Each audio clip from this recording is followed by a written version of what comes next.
Good morning, good afternoon, good evening, happy time zone, everybody. This is Road to Dusk. You can call me Road, Dusk, or anything you call a friend. And I have some buddies with me tonight. Not buddy, buddies. So, TinyFoxTrot and I are collabing tonight. As you see, we also have a friend, Josephine Hazard, being a little bit of peanut gallery with us. You're not seeing me react right now because I am deafened in our VC. But let me shout out Josephine. And then I will also shout out Tiny. So Tiny and I, for those that do not know, are going to be drawing each other's alternate Halloween costume designs. Continuing where I left off with my intro, I am a variety streamer currently on a PNG night because low spoons. And I tend to do a lot of drawing and gaming. I've been tempted to want to get into other things. We'll see about that. Let's see. Hold on. Alright, there we go. My thing was being weird, but yeah, if I'm going to be drawing with Foxtrot and we're going to be chatting, interacting with folks today. Do know that tomorrow I do have a gaming stream, and it's based on a challenge that folks redeemed during my Donathon celebration for like the new design and my VTuber model debut, which is a Project Diva sing-along stream. So any song that I end up playing on stream tomorrow, I also have to sing to it, which is going to be interesting because many of the songs, when I have like the VODs on YouTube is like, hey, you're not going to get an income off of that. That's a copyright claim. It's like, fine. Anyway. Let me undeafen so that you can hear my friendos, and then we will get to the fun stuff. Give me a quick moment.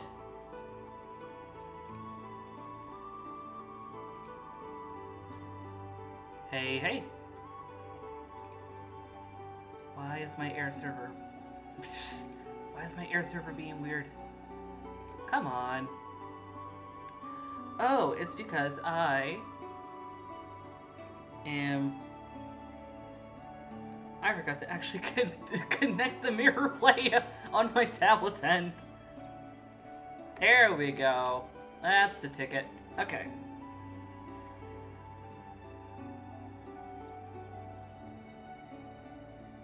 Yeah. And after I'm done, I would love for you to introduce yourself to my audience as well. Yeah. So, I'm Road to Dusk. You can call me Road, Dusk, anything that you call a friend. I am a variety VTuber that also happens to be autistic, ADHD, and dissociative.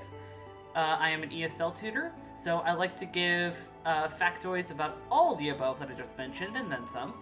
I tend to play a lot of pretty casual games. I do a variety of like solo and multiplayer. I also draw, as you're going to see with me collabing here with Tiny.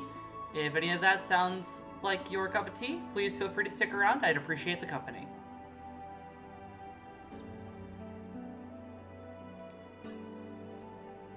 Yeah.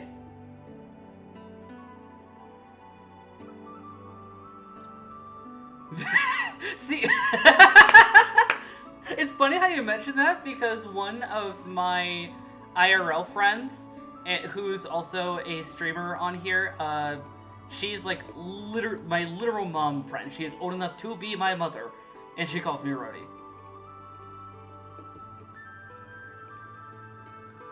Yeah. I have some ideas on what I would want to call my audience. I'm not sure if I want to just throw that out there or leave it to a poll, because I keep doing polls a lot because I am very indecisive, and some folks have told me that that comes off a little codependent.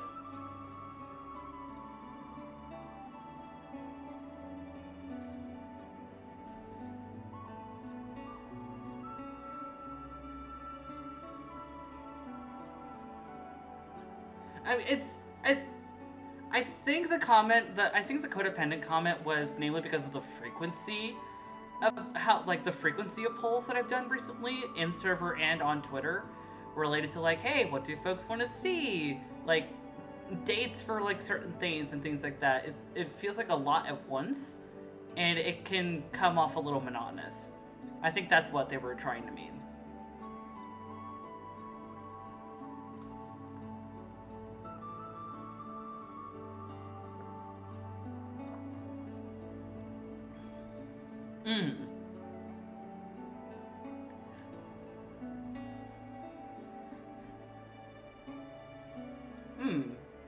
I get you. I mean, like you said, in the words of Adam Lambert, I'm here for your entertainment, so... Road. We can't hear your lovely guests, Road. Thank you, Kaede and Anastasia, for letting me know that you guys couldn't hear my friends. Wow. Look, I think I haven't done my introduction yet, then.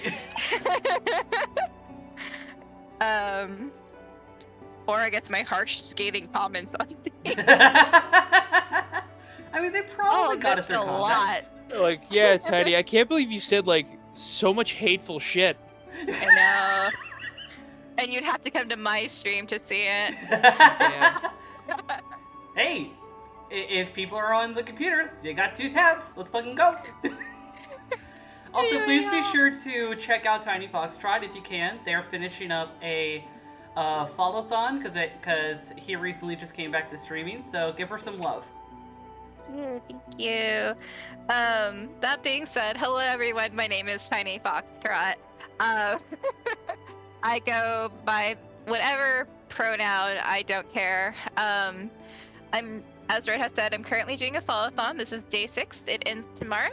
We did unlock our first goal at 50 followers. We unlocked a special Hot Wings and Hot Ones and Mario Party challenge. Oh. Where, yeah, so I will be eating the lineup from Hot Ones. Oh.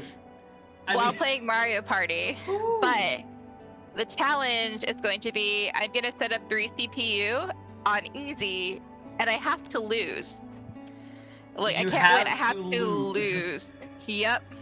Oh, So, wow. And what happens if you end Mario up... Party or Mario Kart? Mario Party. Okay. How would you categorize as losing? Like, is it not first, or do you have to get 4th place? I have to get 4th place. Oh, God. Like, that's the challenge. So, yeah, we unlocked that. We're on our way to unlocking a, I am using the wrong tool. We are on our way to unlocking a 100 follower giveaway, of a collector's edition of Zombie Ate My Neighbors. Hey, yo. So yeah, if you'd like to come and follow me, I'd really appreciate it. If not, I'm just glad you all are here and supporting my lovely streaming friends and watch us do crazy art and talk about stuff that apparently you can't hear because I've been muted. At least it was only for like, what, 5-10-ish minutes? It's really funny. Compared to one time when I had a friend in voice chat with me while I was playing Splatoon, I did not realize that they were muted, like, on my stream's end for like a half hour. Wow. Oh, yeah. Oh,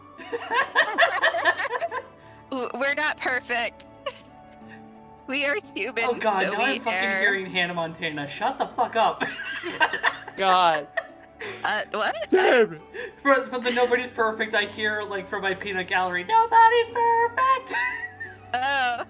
I was thinking of the Christina Perri song, 'Cause I'm only human. Oh. Oh my God.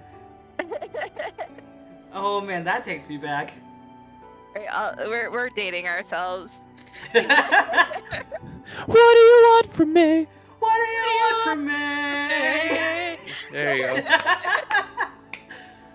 Alright, so what we're doing today on stream is we are drawing each other's Halloween sonas, basically. We both have taken our avatars and we're incorporating them into, I guess, our villain forms.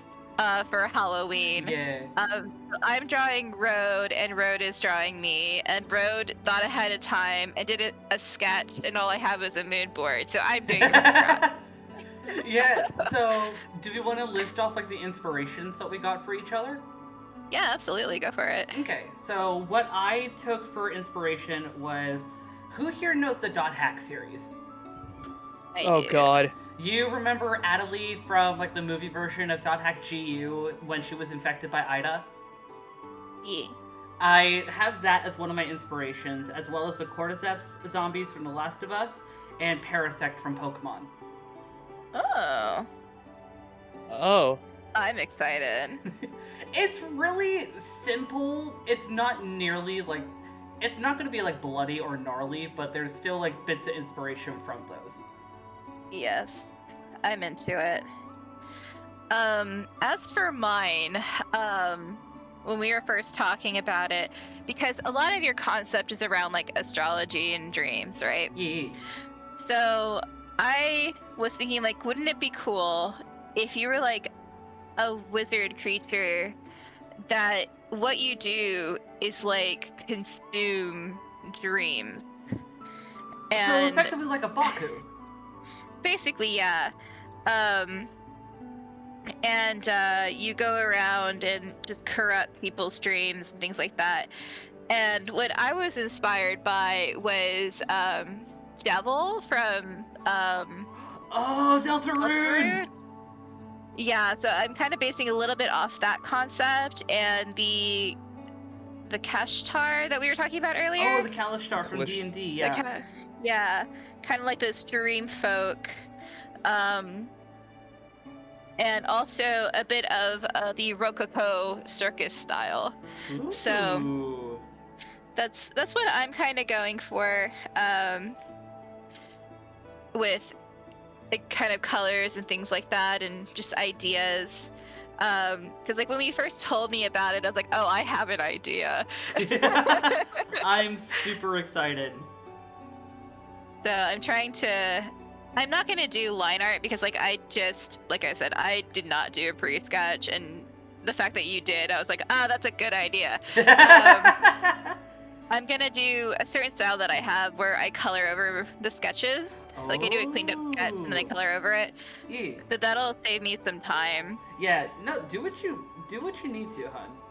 Like I mainly did the sketch, like traditional sketch, because that's one part of my style. I tend to do traditional sketches as like a mock-up, and also before I got the news with my before I had to decide to do double shifts at my tutoring gig, I figured that because of the double shifting that I would have to plan ahead, so I wanted to get any sketches and designs and such for what I wanted to draw for this month done ahead of time, so that I wouldn't have to worry so much. That's smart. That is really smart. That is not what I did. You live and you learn. Yeah. Live and learn! Future Hang note. on the edge of tomorrow! Favorite Sonic character, go! What? Huh? What? Favorite What? Sonic character, go! Oh, Sonic character. I don't know. Knuckles, Rouge. hands down. Hey! I You couldn't would. think of her name. I couldn't think of her name. You would. Look, okay, Is that so comment I like... for Tiny or for me? From me.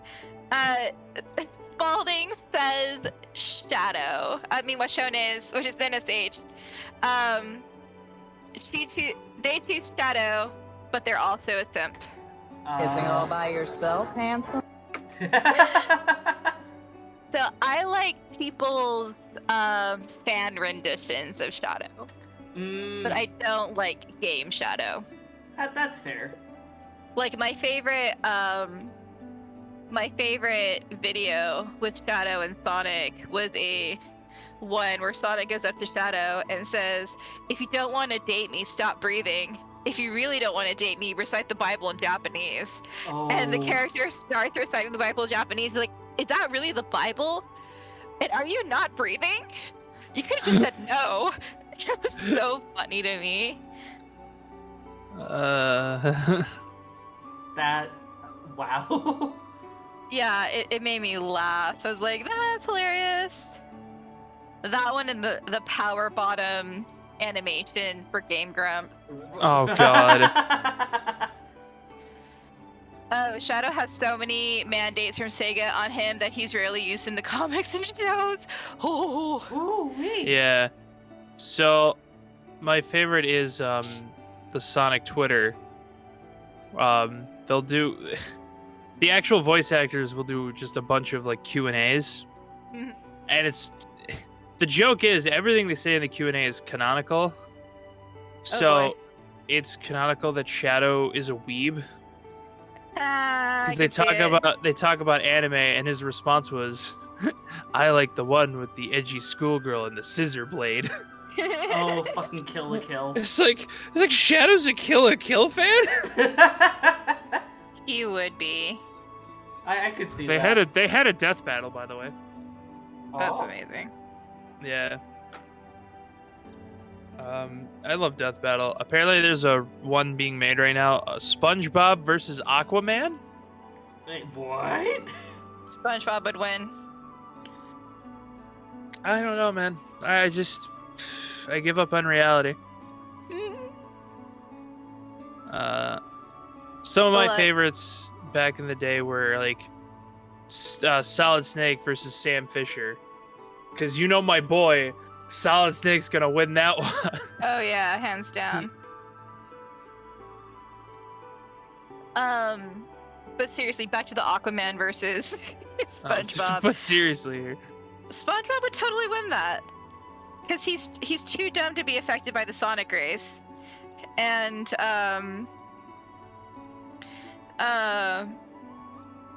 hold on, I'm drawing a line, so I'm distracted. No, you're good. And like he's Priorities very and concentration.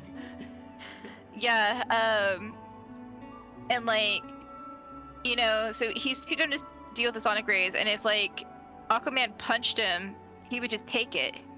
Like he's too squished. He is too squish. And then Aquaman would just eat one of his burgers and just be like, I give. All right, we Like- have. like See, fucking what are the Poseidon. most? Okay, let me look up most recent ones.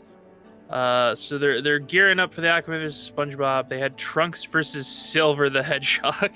Oh, why? Damn. Who won that one? I don't know. I didn't watch it. We have Black Adam versus Apocalypse. Ooh, Ooh.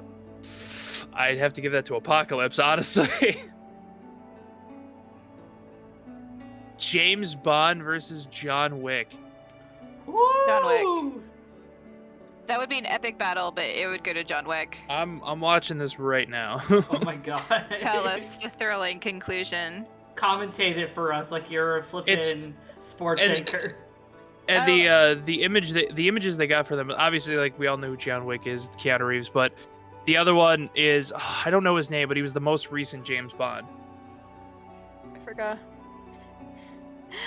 Thank you, the Nightlight, for the follow and the Hello Darkness. And Washona says that from the lineup you were talking about, that Silver won. Oh. Is it Daniel Craig? I have no clue. I don't pay attention to Daniel Craig, yeah, I think that's the most recent James Bond. Nice. All right. Thank you for that information, Washonis. I love your Sonic fan work, by the way, Washonis. The times that you've posted up, it's so well done. My thing made a noise, like a God damn notification it. happened and nothing popped up, so I don't know. It's just trying to give me scary sounds, I guess. God damn it, they already started this thing with a pun. They said we're gonna find out which one of these special agents are gonna live or die another day. Which, if you didn't know, is a James Bond film. So, God damn it. Washona says that the James Bond versus John Wick is all the James Bonds as one entity. Hey, what? So it's like an That's- amalgamation of James Bond. Well, if you think about it, the name James Bond could just be a code name. It is a code name, It kind of like is. he Yeah. is. Yeah. I don't know. I like Pierce Brosnan, personally. I'd have to rewatch all of them. I've always liked James Bond. Like, I've been a big fan of it since I was a kid. It's just a good spy movie. I don't know if I'm that big into like spy and espionage movies, because like my fiance's father, there was one time that I was invited over for movie night, and they were marathoning the Mission Impossible series. Okay. Not really my cup of tea. Like, it doesn't really keep my interest, and it's already pretty dated with Tom Cruise's character being a misogynistic bugger. Yeah. So, Um, yeah. I will admit I've never seen the Mission Impossible movies. Yeah.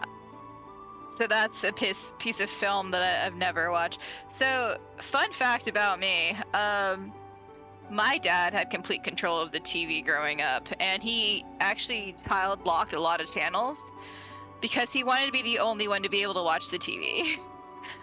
And all we had was the Game Show Network, Turner Classic Movies, because Grandma was the one who watched those, the Discovery Channel, the History Channel, the Sci-Fi Channel, and sports and news stations. Nothing else. So a lot of media that people grew up with, I never knew about Wow. until later as an adult. Yeah. And I thought I was sheltered. Yeah, and then we didn't watch a lot of movies because I lived in a very conservative household, and a lot of them were like too raunchy for kids or whatever. Hmm.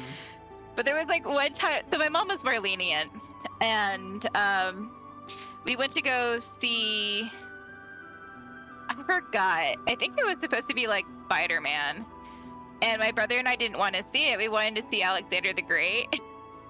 And she was like, "Don't tell your dad, but here you go." And we were like, "Oh yeah!" And there's like, so Alexander the Great has a lot of like, because Alexander the Great was like a known bisexual, and so it has his gay moments in there, and on full scene. And my brother and I looked at each other, and we were debating whether or not we were going to tell our mom. So like, we get out of the movie, and she's like, "How's the movie?" And we were like, "Oh, it's really good." And she's like, "Anything particularly bad?" And we kind of looked at each other like, "Well, there's gay stuff, but like, not really." Like, on your level, you consider that bad, but like, we were just like, "Yeah, that's dude fucking, whatever. We're not doing it." Oh my god, I forgot about the C4 toothpaste. What? That's so stupid. They're going off all of Bond's gadgets, and one of them was like a tube of toothpaste, but it was actually like plastic explosive inside. You gotta keep that shit disguised. He has cigarettes that like it shoots a micro missile. I'm like, all right, that's stupid. I hate it. Honestly, some of the best things about the Mom movies were the gadgets. I mean, can we not, like, if we think that's silly, can we all remember the Adam West Batman, the goddamn shark repellent? Adam West had everything. I love the Adam West Batmans. That was some of the best Batman footage. That and the animated series. Mm-hmm. Yeah. Catalyst. Start pounding, Joker. We actually have a couple of figures of it was the surfing contest between the Adam West Batman and the Joker, and we have figures of them like on surfboard for that competition. Nice. Yeah, I'm a huge Batman fan. That was adorable.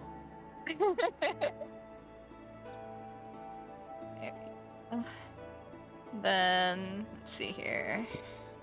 How do I want the mouth? I think we're gonna have you like a sleepy, creepy smile. Do it.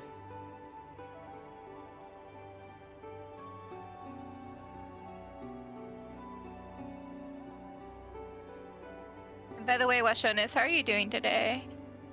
Yeah, how's everyone in my chat doing today as well?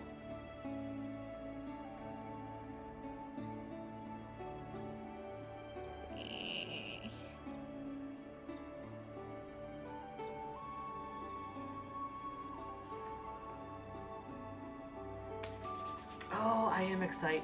Sorry, I just got an email from my newly coming boss, and she's gonna give me my schedule for the coming weeks this coming Monday. So I'm excited. Cool.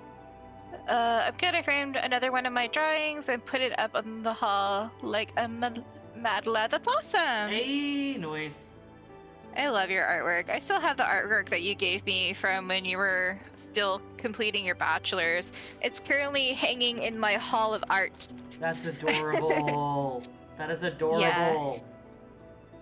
Washonius is a very, very amazing artist, and it's been a treat to watch their journey and how far they've come over the years, because they have such amazing, they already had amazing skill, but they have improved upon it so much, and it's absolutely amazing. So y'all, if you would be so kind to also support this amazing artist and just give them all your admiration,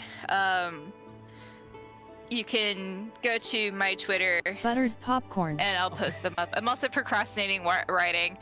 You're an artist, not a writer. It's fine. What? You have an art degree. I Yo, mean, if you think about it, books are technically art, so... Different type of art, okay? The comic don't write itself. You ain't wrong. You ain't I'm wrong. having a stroke reading some of these feats. What? So, like, some of these are obviously really crazy and impressive, like survived 13 Gs without passing out. That's literally impossible. The poor guy was tortured in North Korea for 14 months. Crushed a man's skull in flip-flops. The what? And overcame a lobotomy with the power of love. Oh, I don't yeah. give a shit how crazy you are at killing people. There's no way that's possible. Also, hey, DPS! Glad for you to join in the chat at this moment. Hope y'all are doing well today. I am doing extremely well. Fee, as everyone knows, Fee Motion is actually going to be coming and visiting me this weekend as well. Ooh. So I get to have my waifu for the weekend. And she's made a very specific request of me that I have to do, which is I have to make her Hungarian mushroom stew. So, Ooh.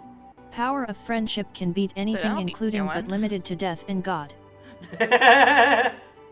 DBS in my chat just said the power of friendship can beat anything, including But not asterisk. including but not limited to death and God. So basically, this is Shin Megami Tensei in the Persona series. lobotomies, they're reversible if you will it to be. God, lobotomies are fucked up though. They are. And fairy tale anime. The history of mental health is pretty fucked up. Mm-hmm. Because so much of it is at the expense of femme folks, and especially femme folks of color. That and people who didn't want to deal with children. Yeah. And disabled folks. Yeah, very unfortunate. But you know what? Bomb hauntings. Just saying, asylums are some of the best places to get a haunting.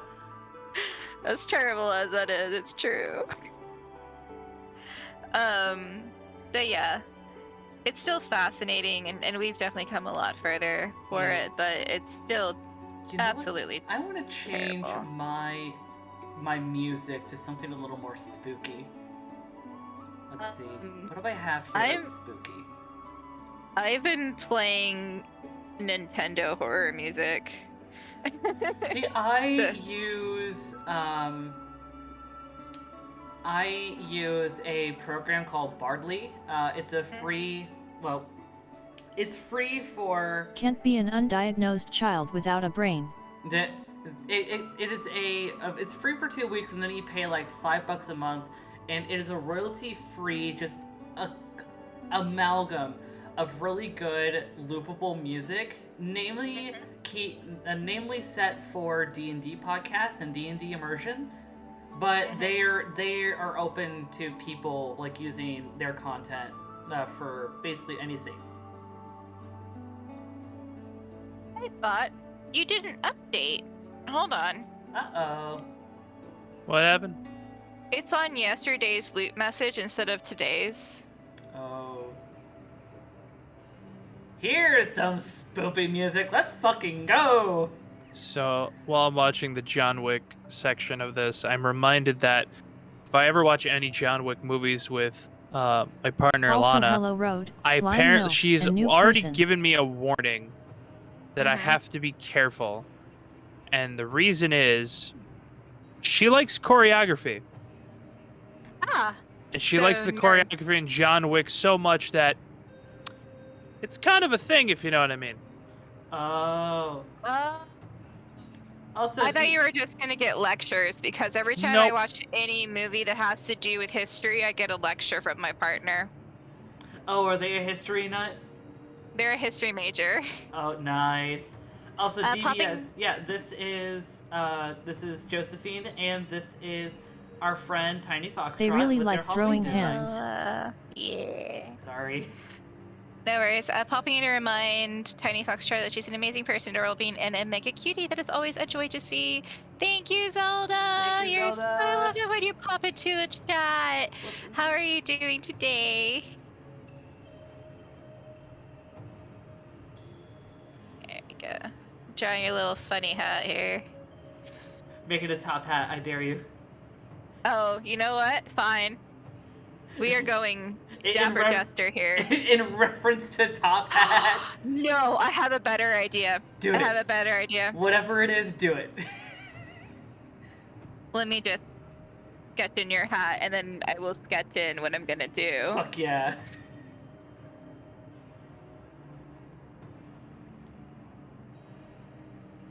Doing well so far, just saying hi to all the cuties I know on Twitch. Well, you're the number one cutie, Zelda. Thank you. You are number one. Hey! Yes. So, I'm reminded again. Listen, I love Keanu Reeves for just being a wonderful human being, and I love his movies.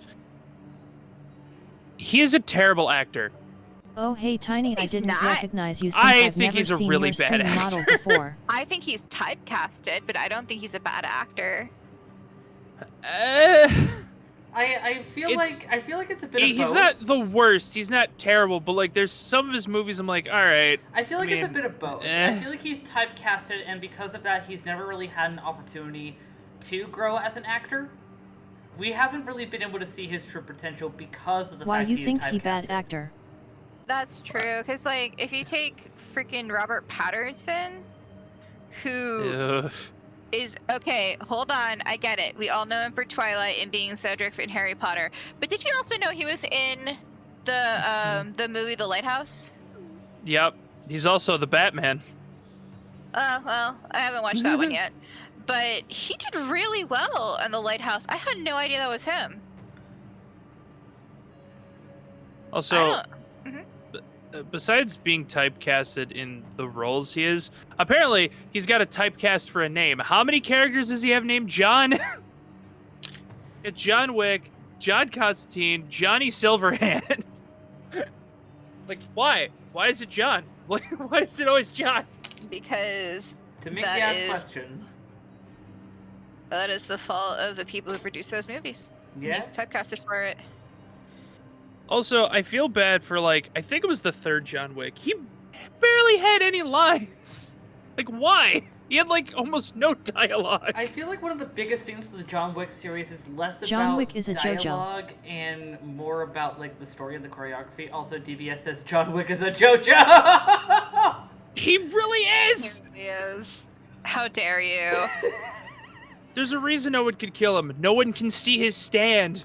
I have still yet to get into JoJo, but even, like, I can acknowledge what that's trying to say. I don't fully understand it. Fair warning. If you're going to get into JoJo, fair warning. Part 1, Phantom Blood, is slow. It is slow. Just watch the abridged version of it. There's an abridged version of it. that they came out with because No. it is so slow.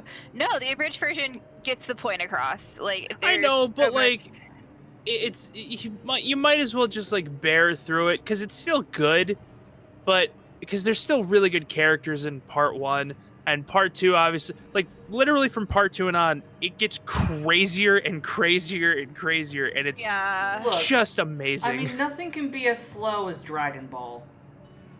Ooh. It's pretty slow.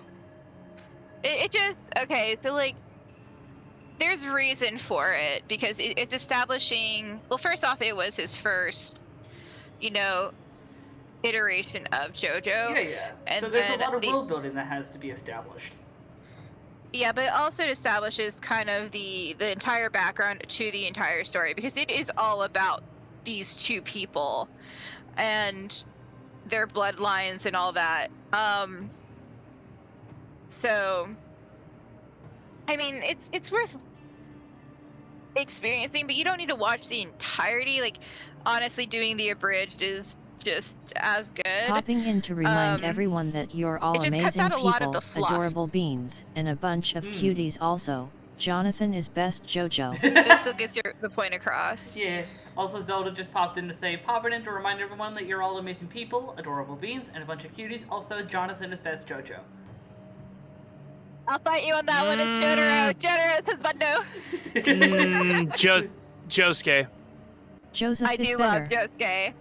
I don't. He Also, is- Jotaro just becomes kind of shitty. Like, he just becomes a isn't he shitty person. Yeah, isn't he a bit of a misogynist? No. Okay, so Sure, there's teenage rebellion in his beginning years, and he's a dick to everybody. And then part 4, he, tries to get a little better, but like, he's a shitty dad. But there's In, like, a Stone Ocean. reason- Okay, but there's a reason for that. Like, so spoilers to anyone who hasn't seen Stone Ocean. It's so good. I haven't finished it, but in the comic, it does address that one of the things that Jotaro didn't want is for Jolene. Thank you, Wistonis, for redeeming Awu. Let me let Christ. me get my inner kawaii here. Hello. There you go. That's for you. Oh In his my God. defense, his dad was also gone, so he didn't really know how to be a dad. Ooh, I was gonna say, that okay, sounds so like- in the comic, the whole reason why he's gone so much isn't because of his research. It's because he's trying to make sure that Dio's shit's taken care of, Mhm. and that Dio Yeah. doesn't come back. But he also wants to protect All of the Jolene JoJos because he have doesn't want daddy issues, Jolene so that to doesn't have count. to deal with what he had to deal with. In a battle over Egypt. Yeah. So that's why. But then Poochie. I'm getting And then there's Poochie. I'm getting a tiny fun argument going on in my chat. Someone said, in Joseph's defense, his dad was also gone, so It's just a part of their genes, how to be a TBH, dad. LOL. Zelda said, all of the Damn. JoJos have daddy issues, so that doesn't count. And then DBS just said back, it's just part of their genes. That's very true because even Giovanni. Oh no, you're right. Damn, that's how this death battle ends? With daddy issues. Not really, but do you want to know the result? Yes. James Bond wins. Oh. Really? Yep. What all transpired that led to the win? Watch the video. I Damn it. can't right now. I'm trying. All right. So, Road, Yeah. do you want me to tell you what I did with the top hat, or do you want to wait? I'll wait. I want to be surprised. Okay. It's a good fight, and TBH wish John would have won. Because I'm pretty sure. Because honestly, Top Hat and I keep having jokes of like flipping, wanting to reference him in something for my design. Because like he's still really, he's still iffy on like getting back into streaming on his end. So this is kind of the next best thing. Like keep referencing him on my end. Hint, hint. All right, how do I want to draw? I think we'll do this number. Have it flow back over Which actually, like that. I do have like something planned for like my Halloween stream. Like whenever I'm gonna have like my last stream because of work, like my last stream for October. Do you guys want to hear it now, or do you want to be surprised? Sure. That's up to you because your chat's here. So Yeah. So I'll just spill it. Top Hat and I were thinking, oh, thank you for the redeem. I'll get to that super quick, DBS. My train of thought needs to be fulfilled. So Top Hat and I were thinking of... So when I asked like Top Hat off stream, like, hey, I'm trying to figure out like a costume design for Halloween, he just went Top Hat. Like, and so I asked him, do you want me to be a Top Hat, or do you want me to reference your Top Hat? He just went, yes. So either I'm going to make an alternate PNG of me as like a special Top Hat, or I'm just going to be an absolute dick and put Top Hat's PNG on my head. no, just put Top Hat's PNG as the host. You thought Top Hat, but was me. Oh no, but it was me! Damn! Sugyogo Kekasta. That was really good. So Washona says that the battle you watched was BS. For the John Wick versus I mean, they made some good points. Also, let me get that more say-so aura going on for you. There we go. I actually need water. Dio was the real protagonist of Jajas. I can't do Ara. I'm too goblin-y. Then you do your Goblin Ada. I mean, I have a cheap Ada and like one that you have to pay for, and you get what you pay for the cheap one. I've already told people that I'm never doing it. I'm doing it. Why did honestly for laughs. TTSS do that? I cry. Exactly. Because I have two Aras, so I have a say-so and like the normal, which is the lewd. I just don't have the sexista voice, so the Adas and the Awus are literally just for fun because they are bad, or sometimes I purposely make them worse. I don't know. The one you just did sounded pretty cute. Oh, thank you. I had to try. I've known Washonas for years. They deserve a good one. They get the quality. Also, I just noticed like the heart on your cheek. That just immediately made me think of like Star versus the Forces of Evil. Oh boy. Honestly, that's kind of party inspiration. I really like that, and every now and again I'll draw a heart on my cheek just because of that show. That's cute. That's really cute. It just depends on the style I'm going for the day. But yeah, every now and again I'll just draw a little heart on my cheek. E.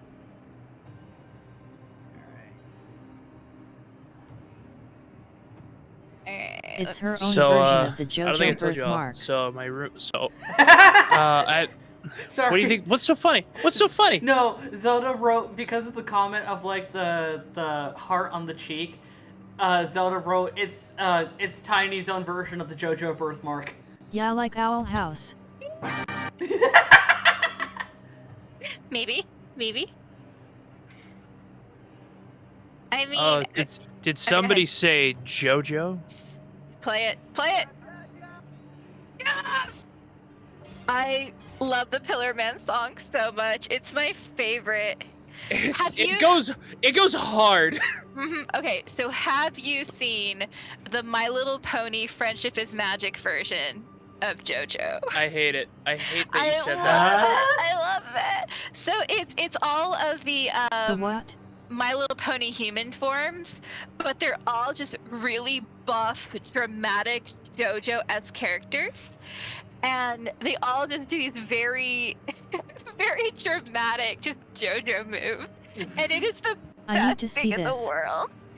I love it so much. I mean, DBS, it sounds like you could probably look it up on YouTube, I assume. It's like JoJo Friendship is Magic, something like that. You'll know when you see it. It's the only one. Friendship is magic. Hold up. What the fuck Bet, was it? bet. Give me a second. I just realized this cake is Magic messed up. is. What's the meme? Where's the meme? Hold on. Hold on. Fuck, I gotta find it. It's gonna bother me now.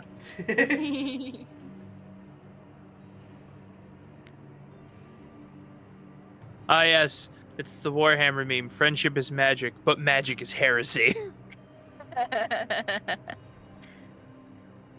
Love his That's heresy. Oh, that's a baseball! Scare the shit out of me.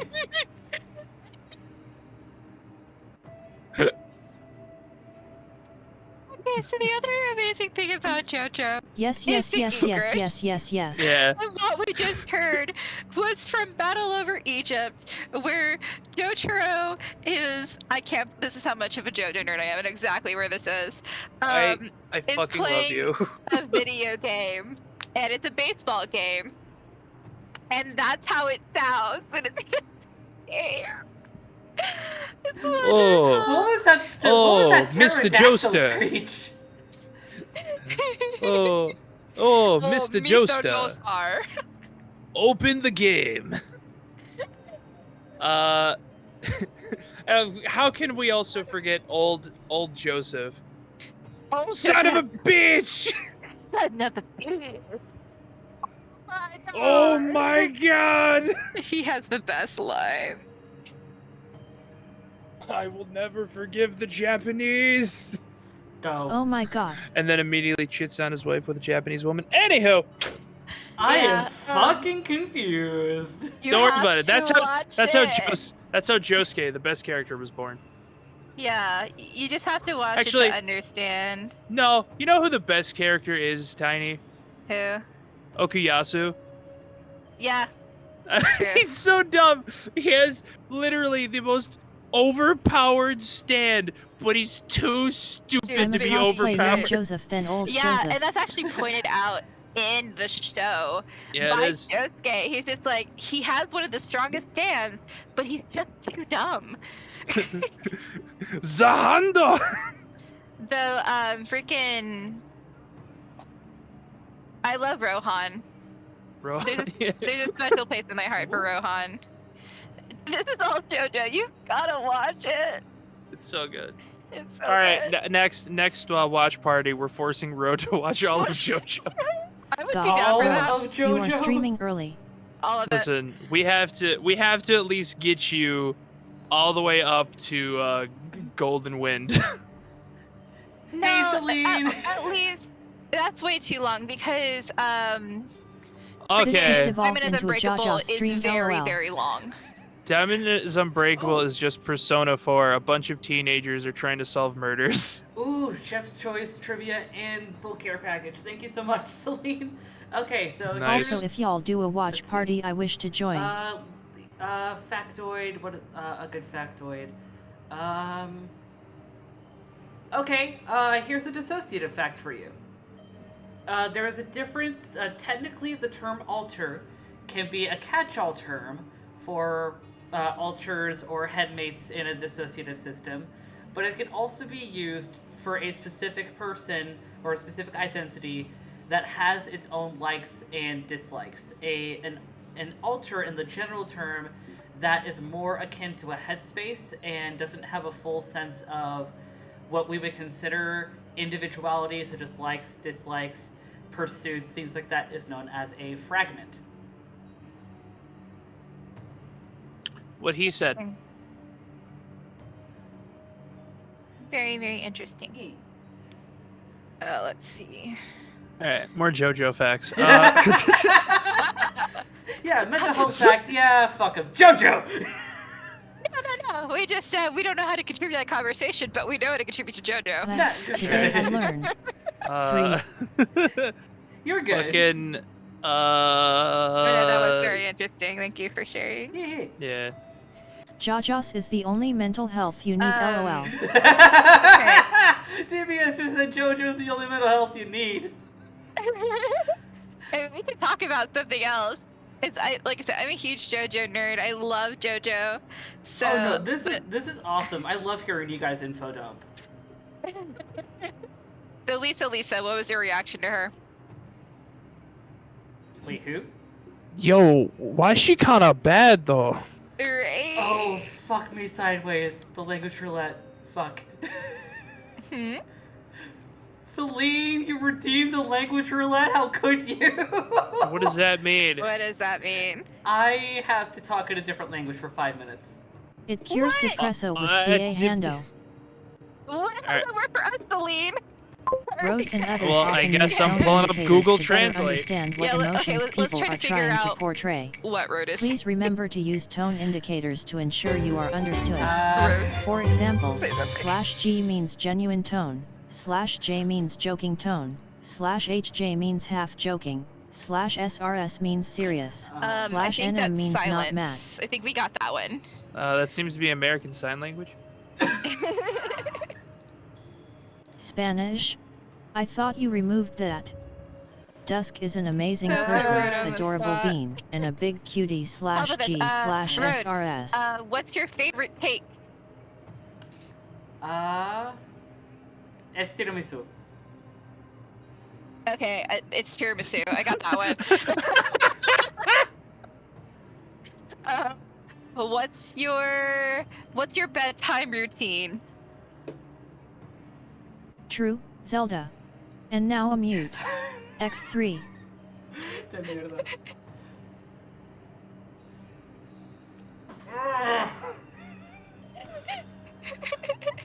De mierda. Okay.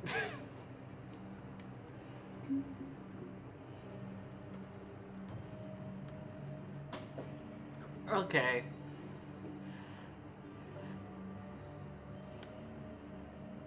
That's Okay. okay. Fuck it, girare por un idioma diferente. Road. What is your fiance's name? One more time, sorry? Again? I'm gonna spit for a different language because I know. What did you attempt there? I think I know what it was, but tell me what it was. I said girare por un idioma diferente. I'm going to spin for a Was different that- language. It was Is that Spanish. Italian? It It was was Spanish? Spanish. Alright. And Got it. apparently, the wheel likes me now because it decided to spin on English. I feel like that's a cop out because you know what? I'm gonna spin again. Well, no. You I have to want to speak- suffer. Okay. I want to Listen, suffer. no. It's not as bad. No fair. No, I was I just want gonna a say, if it lands refund. on English, just speaking a Cockney accent, that counts, right? Yeah. Just speak like the orcs from fucking Warhammer. They're all Cockney.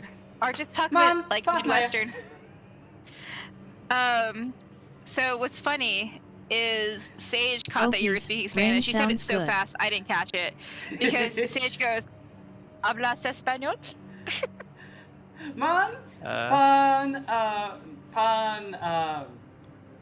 hibesin Amerika. Drekas kamerar. Cool. Down to clown. I know I have both streams open. Oh, okay. So Nice. I could admit something. I don't think I should. Drekas? To do it. Yeah. I could listen to now. To be fair, I'm only saying this because Tiny and Lexi were talking about a few things, and I don't know how much Spanish you do know, Tiny, if any. Not much anymore. I've never been fluent in it, but when I was around my family a lot, I picked up a lot of it, but I haven't been really around enough people who speak Spanish, so I really lost it. That's fair. So what I was going with, and like I said, I don't think I should admit this live. I could listen to the both of you speak Spanish and I would just melt. I could not understand a single word you two would probably say. I could just listen to it all day. You two could be talking shit about me. And I just like, yep. I'm just gonna enjoy this moment here. I think you've heard me speak Spanish once, which you didn't keep it in the video, but it was when we were watching the Resident Evil thing, and I was getting mad, Mm-hmm. and I was like, okay, I almost started speaking Spanish, and Lexi's like, what were you gonna say? And I let out like a whole spiel of like, you stupid bitch, like how dare you, something like that, but in Spanish. It was so bad. I know how to curse in Spanish, but that's about it. Because of course we all know how to curse in Spanish. Sam, que buscar Yay. moda? So, Road, how do you like your Um, steak cooked? God damn it. What's really sucked about this road is I know I should understand, but my brain is like, yeah. So translate that, and my brain is like, no, we're not. We should know what it says, but that ship has sailed. Mhm. So I'm mad that I'm like, yeah, I know what some of this, like, I know I'm supposed to know this, and my body wants to know, and it's just like, no. Celine, Yusabalin, Sunigin, Nike. Dread,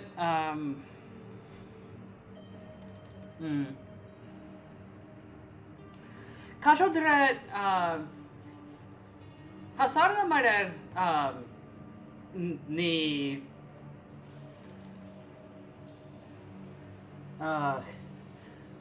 ni Tokusal,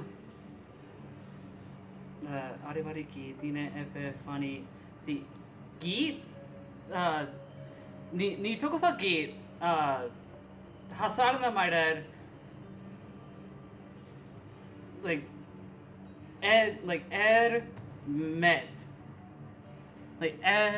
yeah, see, met, Kogen, like Kogen Higero said.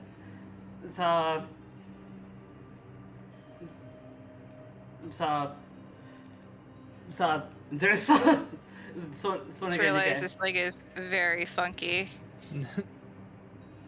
Non sa cosa stai dicendo. Man. There we go. That like makes more sense now.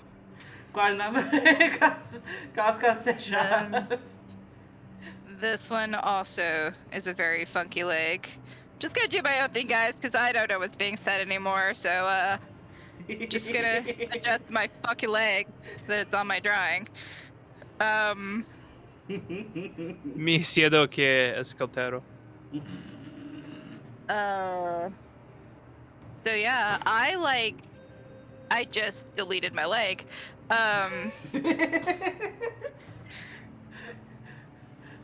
Couldn't get it.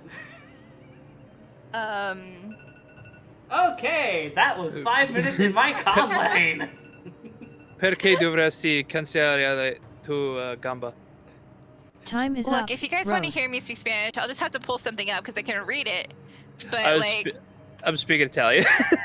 Nice. it's close enough. They're both romance-based languages. Yeah, they're both derived from Latin. Mediterranean areas, yeah, very similar. Even Italian and Croatia are very similar. Nice. Celine. I literally responded about you deleting your leg. All I said was, "Why would you delete your leg?" Perché dovresti cancellare la tua gamba? Yeah, Celine, to answer your question in English, how do I like my steak cooked? I really don't like steak because my mother would have steak like every day during the summer, and so I can't really eat it anymore. All right, Like, I I had have it a way too Spanish much. phrase Go for for it. y'all. Go for it. Soy la reina de los hongos. Mm. I am the mushroom queen. Nice. How about salmon? Slower. I'm just kidding. I'm just kidding. I'm just kidding. Let's Soy see. la reina de los hongos. No. God damn it. No. Okay, another chef's choice trivia, so like anything from my special interests. Like Let's is see. bothering me. I'm trying to think of a good factoid. No, I don't. Did you know that, and I actually have a little more info about this on my Discord server, that compared to a lot of languages that tend to use only one preposition or postposition to talk about time and placement, that is called the ablative, relating to like in, at, or on, English has three, so in, at, and on, that can be used not only for time, but also in regards to placement.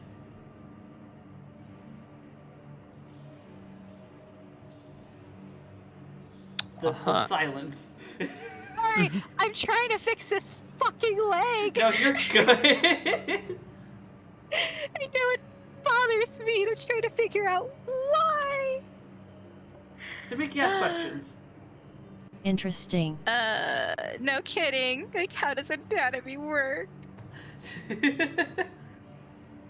Alright, so the hip is here. This knee's too far out. That's one of the problems. So that's what that means. Okay. Yeah. What? Sono la regina della melma. I am the slime queen.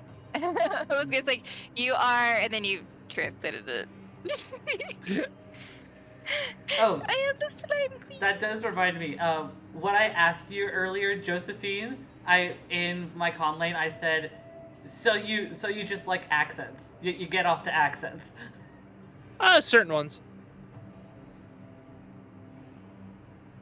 Fair. I will admit that when me and Lexi talk, because we don't, even though we don't speak Spanish, we pronounce Spanish words. Mm. So, like the way we say tortilla or la fajita or frijoles. Is it like a Tex-Mex thing? There's Spanglish, yeah, where you mix Spanish and English. Mm. But I mean, when you grow up in a Hispanic home, you're taught to say certain words, correctly, even though you may Right. not understand the language. You're gonna say like buñuelos correctly, or like the foods, you're gonna say them properly. Right. So sometimes when we're just like talking about food and drink that are, what we're familiar with, we say it with an accent. Right. You don't Because, like, for yeah. example, you don't say like Fanta like most gringos do. You go Fanta. Yeah, go Fanta. Like even Yo. Coca-Cola. Actually, speaking of which, I still got some orange crush. Hold up. Yeah. I guess you could say I got my smile. I've got my orange crush. Please, someone tell me they know that song. Sounds familiar. I know what REM. it is. Yeah. REM. Your fucking legs. You know what? When all else fails, you just erase Follow the me. legs and you Don't start follow over. me. Because that's where I'm at now. I'm really mad. Gur, the Well, not lag. mad. I'm just. Oh Not no. the So point where I instead need of to start instead of over. I am the slime queen, I can also say sono la strega della melma. Mm. Does anyone know strega?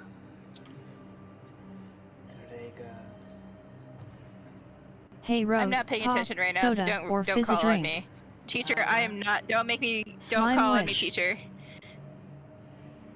I am not concentrating on that at all. Okay, I cheated a bit. Strega is witch. So you're It the is slime witch. Also, Celine, how back is the lag? Also, Wait, hey, Ro. can Joe read this? No, well, Josephine, hold on. Josephine, do you have my chat up? Or do you have I my do stream not. up? Because, I do not. I think Celine is wanting to talk with you. How dare you not lurk in both Let's our see. streams. Listen, I was supposed to leave like Roughly 30 8 to minutes 10 ago to seconds do my of lag at the own, moment. so I'm procrastinating. That is a mood. Hold You're up. having so 8 much to fun 10 here. seconds of lag. That it Oh my could god, be am worse. I a terrible person? Hold up. It could be worse. Also, pop, soda, or fizzy drink. I tend to say soda. I know it's a lot more common in the part of Josephine Ohio. Hazard, thank you so much for the follow. Thanks, Josephine. I am a terrible person. Hey, all good. Also, Follow me, let's see. slime Pop, witch. Wait, soda, can Joe or- read It's this? not bad, I can read but this. when one wants to shout out the damned And answer, now I can. it is an eternity. 3. Yeah. Let's see. I tend to say soda, even though pop is a lot more common in the area that I was Thanks raised for the in. follow. And there's my southern ass, Coke. Yeah, everything is Coke. Coke. Orange Coke. Coca-Cola Coke, Diet Coke, Dr. Pepper Coke, Sprite Yeah, Coke. no, that's an actual thing. Yep. I mean, I'm not actually- surprised. I actually remember studying this kind of dialectal shift in my linguistics classes. Coke. Yep. Us Southerners here, we don't go buy your sodas and pops. We go back Coke. I'm with Road. It I is a actually have soda a fun or a fact for y'all, Coke. since I was Orange speaking Crush Italian slime. that I hardly remember because I took 5 years of it throughout my school life, and I don't remember jack shit. What's the fun fact? Italians have their own version of Santa Claus. Ooh. It is La Befana. It's a witch. What It's is a it witch about? that delivers presents to children throughout Italy on Epiphany Eve, the night of January 5th. Ooh. Oh. That's pretty cool. Yep. That is really cool. I don't know why, but I know that she has absolutely no relation to Christmas or Yule whatsoever. But hearing like the witch made me think of Ancalia or Calia in She Irish does what to the mythology. kids? Hmm. I'm trying to think if Is I that can similar remember to the 3 wise men who leave gifts in I don't know your if you would call it shoes? I guess it's considered a song. Hold on. Or if I say soda all the time, that's fine. You just broke away from the Southern curse, which is totally valid. Yeah, Celine has a good question. Is that similar to the 3 wise men who leave gifts in your shoes? I don't know, maybe. And also, all I know is yes, it's the witch leaves presents, nothing more, nothing less. Calm down now. This is supposed to be wholesome. We're no, also she's 18 not plus. she's not a witch. She's not a witch that eats children. No, don't worry. She actually provides gifts to people. La I zoned out for Befana a sec vien di and thought notte Joe was con le talking scarpe about tutte the witch rotte. kidnapping kids. Col vestito alla romana, viva viva la Befana. Are we summoning her? Wholesome. No, that's Emphasis just on the ho. the children's song, I think. Oh, got it. So we're summoning her. Yeah, No, it's that almost sounded like a mantra. I was like, huh? Yeah, the children are summoning her. Well, I mean, why? Just because it's a foreign language sounds evil and chanting? Huh? No, because if I was a child and I wanted gifts, I'd summon her too. Watch. I'd have a jaunty little chant. Don't let people get too curious. They might actually make an indie horror game based on La Befana. No, don't corrupt her. There's so many other things, like Krampus. Do a better Krampus game. Yeah, do another iteration of La Llorona. Oh Yeah. God. Hey, if I could summon La a bad Llorona witch for needs some Christmas, I love. would. Like the movie that In No, all fairness, people tried to make Italian recently, is that did her basically to dirty. vulgar Latin what vulgar Did I say her Latin is name to wrong? By classical the way, I have Latin. no idea how the fuck to say it properly. It depends on like the that coming from someone that more like studied the accent of Spanish as opposed to like the Spanish language, because applied linguistics does that. It really depends on the area that you're in. If you're in, I know some areas tend to pronounce like the 2 L's more like a Y. yeah, like a y Yeah. sound. So it could be La Llorona or La Llorona. I learned it as Yarona, so La Yarona. I know she's bad. Yeah. Well, it's a selfish mother who was doomed to wander the ocean looking for her children. Hold on, I got a little chat catch up here. Washington says, I think it's a lot to do with that I apparently have a really ambiguous accent and have had people ask me from everywhere else than Texas. I used to get West Coast areas a bit. I wish I had that, but I cannot escape my Texas accent because my father had a drawl, and I trained myself out of the drawl. But it comes out every now and again, especially if I'm like really mad. See, it's funny you mention that because, like, I occasionally have a bit of a southern drawl, namely, not like Texas southern drawl, Floridian, because my father was raised in the very north of Florida, very close to Alabama.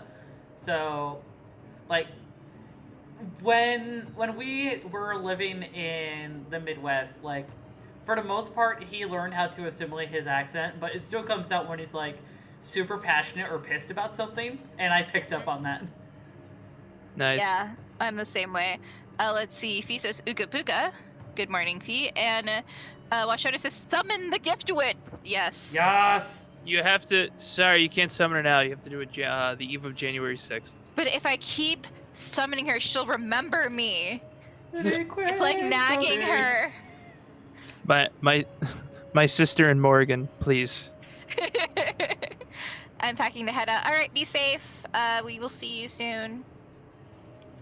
So I think, and I know I've mentioned a reminder to for January 6th. at least Tiny, and I don't know if Road was there, but I think I'm definitely going to keep the witch aesthetic on my model. Nice. The current one you see now is clearly just going to be for Halloween, but like the whole witch aesthetic is going to stay permanently. Yeah, it looks cute for you, and it fits your aesthetic, not if gonna you lie. want to summon this witch, Yeah. just let You're me know a where witch. to meet you for Punch coffee. Slime witch. Yeah. apparently Tiny says I'm a baby witch, so.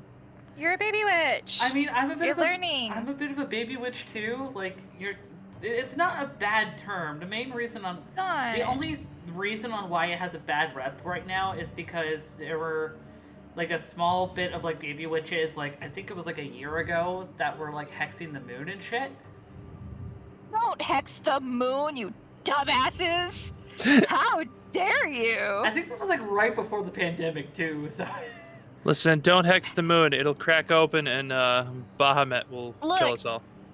There are some gods and goddesses you don't fuck with. You don't fuck with the moon goddess, who's like the source of like all magic. Like, don't you dare! How dare you? I mean, I will say there is also more than just a moon goddess. There is a moon god, Moani, in Norse mythology. Moon goddess is superior. Just saying. I just deal with crows, homie. Like I'll fight any god or goddess that want it. My patron deities are the triple goddess and the horn god.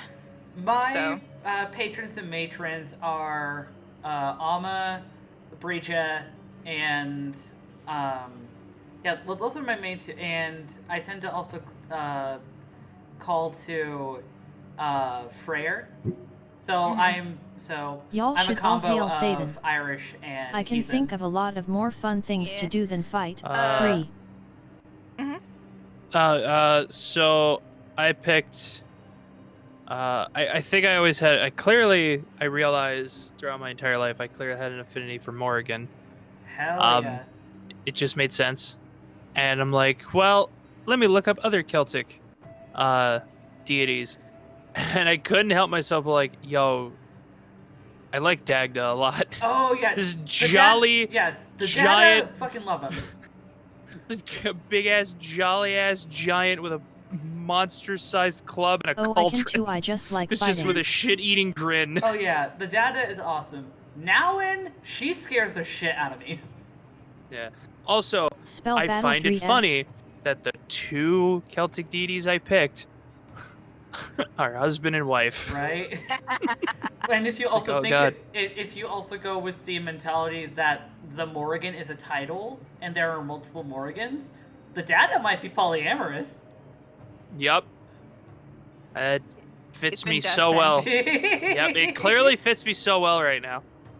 So I even though Odin is not my patron deity, I have a very interesting relationship with Odin. Oh. So, and according to my Norse friend, it's because my partner is Norse pagan, so by proxy I get that kind of protection. But I have like this, how would I say, sibling thing going on with Odin. He constantly teases me. Are you? And I tease him back. Yeah, I'm kind of curious. I'm at least personally with like my experiences with Odin and also like Thor, like all this kind of UPG stuff. I get more of like that brotherly kind of vibe from Thor. I've always seen Odin as more of a very spunky grandpa. Yeah, that's very accurate. I think the way I would describe Odin is, at least with me, and I'm not trying to step on anyone's, experiences with Odin or how they see him, because he is the god of war and the All-Father, and is a wise god. But for me, it just seems like he's Throwing hands can be fun and not always like a battle of dad. enemies. Like he knows when to be serious and when to really put the hammer down, but also he's just fun. Yeah. I mean, this is all like what we're all talking about. Our personal experiences is a phrase that I've gotten from. Also, what are we talking about now? I had to popular- step away for a moment. What we're all talking about is like kind of a term that has been kind of popularized by two heathen content creators I know on YouTube, Wolf the Red and Ocean Killtoy. They call it unverified personal gnosis. So basically, it's just our personal experiences with the gods and other spiritual aspects. But which stuff a big and thing deities? is to acknowledge We that switched is to talking about our deities. personal experiences, and that's that. Sometimes it can be shared personal gnosis or SPG, and if we feel that there is enough evidence to support it, then we call it verified personal gnosis. Yeah, and y'all, deities are gonna treat you different. Sometimes they're just not gonna like you. Yeah. Yeah, it's fair. Even though you may, for example, Egyptian gods don't like me. I don't know why, but I don't vibe with them. They don't vibe with me, so we just sort of respect from a distance. Yeah. Yeah. That's like my thing with Nowen. Like she, Nowen at one point when I was at a low point of my life was being very, very forceful with me trying to not only acknowledge her but to venerate her, and I had to tell her, hey, I acknowledge you, but right now and probably not for a while is a good time for me to work with you right now. Please respect my boundaries, please and thank you. And she has. That's cool. What were you gonna say, Josephine? I learned, so when I was with my partner Alana, she has been guiding me through all this. A lot of things actually. So I was like, yeah, is it? So yeah, okay, Morgan, cool. Cool to research other stuff while I have these matrons there. She's like, yeah, of course you can always dive into other stuff, because besides Celtic, I really love, and I can't really say study. There's only one specific one I use, but I love Norse runes. Oh. My first tattoo I want to get is of the rune of safe travels. Cool, I'm still here just off and on doing something and can't have earbuds RN. I did look to Njord. Oh, Njorther, yeah. Yeah. Norse god of the sea, is that correct? I believe so. Yeah.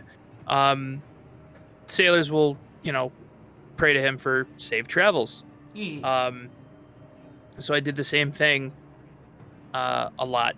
And I actually, funny enough, when I did my tarot reading, when the new year started, I'm like, you know what? I'm gonna test this out.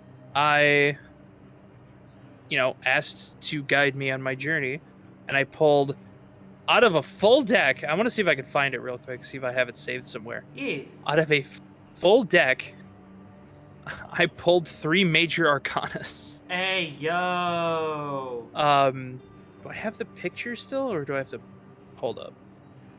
Okay, now this is. Nope, that's lewd stuff. Hold up. This has me Okay, there we go. to want to add like a channel in my server for like this shit, because like this is I haven't talked about this stuff in a while. I found it. They were 3 majors and they were all upright. Hermit, Moon, and Strength. Ooh. Also, Celine, thank you so much for the TTS redeem. It will now be turned off until someone redeems it to be turned back on. And yes, Bunny, we're talking about tarot. Yep. Not gonna lie, I don't know where my deck is right now. Oh, I know where mine is. It's over at my altar. All of mine are. They're in that drawer over there, because I've currently like 20 of them. Okay, so me being a huge nerd for Cyberpunk, there is a set of, well, it's one quest, but because of the dilemma that your main character is going through with the engram, destroying your brain, you start seeing hallucinations of tarot cards everywhere. And they're of the major arcana, and of course it's in a art style set for Cyberpunk. Someone is selling that on Etsy, and it's like, I need it. I mean, cool. I've seen like official cards based on like several series, from like shit from Studio Ghibli to Star Trek to Game of Thrones. Nice. I have a deck that I bought because there was an Atomi game that I played called Arcana, which is based on the tarot deck. And they made their own tarot deck, and it's fucking gorgeous. It is...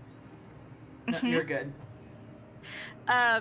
It has a gold inlay on the outside and in some of the cards themselves. Oh, yeah. That sounds pretty as fuck. No, go ahead. Sorry. But the designs of the cards are gorgeous. That sounds pretty as fuck. It is absolutely. If you're into tarot decks and you just want to look at a piece of art, just Google Arcana game tarot deck, and I think they're still selling it, and it's so beautiful. And then the other cool tarot deck I have was my partner backed a Kickstarter, and it was an artist collab, and the artist drew tarot cards, but they didn't follow like the Rider-Waite Smith platform. Yeah, so they would just pick random cards. So I have like that one deck has like 5 death cards. Because like they just chose just random cards to draw. Dang. And it's just a bunch of different artists. And it's really, really cool. Okay, that's cool. Yeah, so I had to relook it up because I think it's got the same thing. The Cyberpunk one has the same gold thing you were talking about. Mm-hmm. It's so cool looking, but it's like $65. But if a deck calls to you and you can afford it, it honestly is worth the purchase. Yeah. My first deck was actually the moon deck. Ooh. What is it called? Hold on. My first deck was actually like given to me, because one of my friends that I made in the state that I used to live in, she and I go by the tradition of like the first deck that you get when it's bequeathed has a little more connection. The worst tarot card, it's gotta be for me, and this is also like, it also depends on like the reading, but overall I would say one of the worst cards in regards to like referencing any struggle or like something that you need to do on your part is Tower or Temperance. Yeah, Tower is the most destructive card. You know, Mhm. sorry, I fucking something just distracted me real quick. Sorry. You're good. Go ahead and finish. Oh, so the Tower is the most destructive card because upright or reversed, it just means the level of destruction that you're about to go through. But it's not a bad card per se. Yeah. It's just the dismantling of something for something new to rise again, because the next card right after the Tower is actually the Star card, and the Star card is like one of the best cards you can get in the deck because it's new beginnings. Yeah. Because I mean, So- also, sorry, you can keep going. Let me just finish my Tower spiel. Yeah. So when you get the Tower, expect a massive shakeup in your life, but it's for the greater good. Yeah. The greater good. And I mean, death is no better. A lot of people that don't know much about tarot, when they hear the idea of like the death card, they immediately think, "Oh, it literally means death." It can, but it more is meant to be symbolic of a change. Yeah, death is like one of the best cards you can get. That's actually what I was also gonna mention. It's like I hate how in certain medias it's like, oh no, the death card. It's like it just means change. Yeah, It means a it's- change. and it's positive change. Like, it's not like Yeah, death is not always a bad thing. Yo, this deck looks lit. I'm sorry, I'm scrounging Etsy through like really cool tarot decks now. Nah, you're good. Yeah. So my first deck is the Deviant Moon Tarot deck, and it is some rules about tarot decks is you don't let other people touch your decks. And for me, that is only true with my Moon Deviant Tarot deck. Like, I can feel when someone touches that deck. I just have that much of a connection to it. But my other decks you can play with all you want, and they don't bother me at all. And I read with all my decks too. So it's just that sometimes you just have one deck that it's your deck, and you'll know. Like, you just feel a connection with it. And for me, when I was first buying for my tarot deck, I just instantly clicked with the Deviant Moon Tarot, and it has been my deck since. And it is well worn. It's a very well worn deck. I haven't had actually an experience like that of like, oh, I know when like other people touch it. I feel like it may vary on like how you connect with your deck, because for at least with how I interpret it, I don't really get that feeling, namely because I think my deck, and this also goes into a bit of animism, I feel like my deck is pretty open like myself when it comes to people who interact with it, because I seldom let people who I don't know be able to touch anything that I have, whether it is spiritual, religious, secular, whatever. So there's already a lot of boundaries that people have to go through before they can get to that step.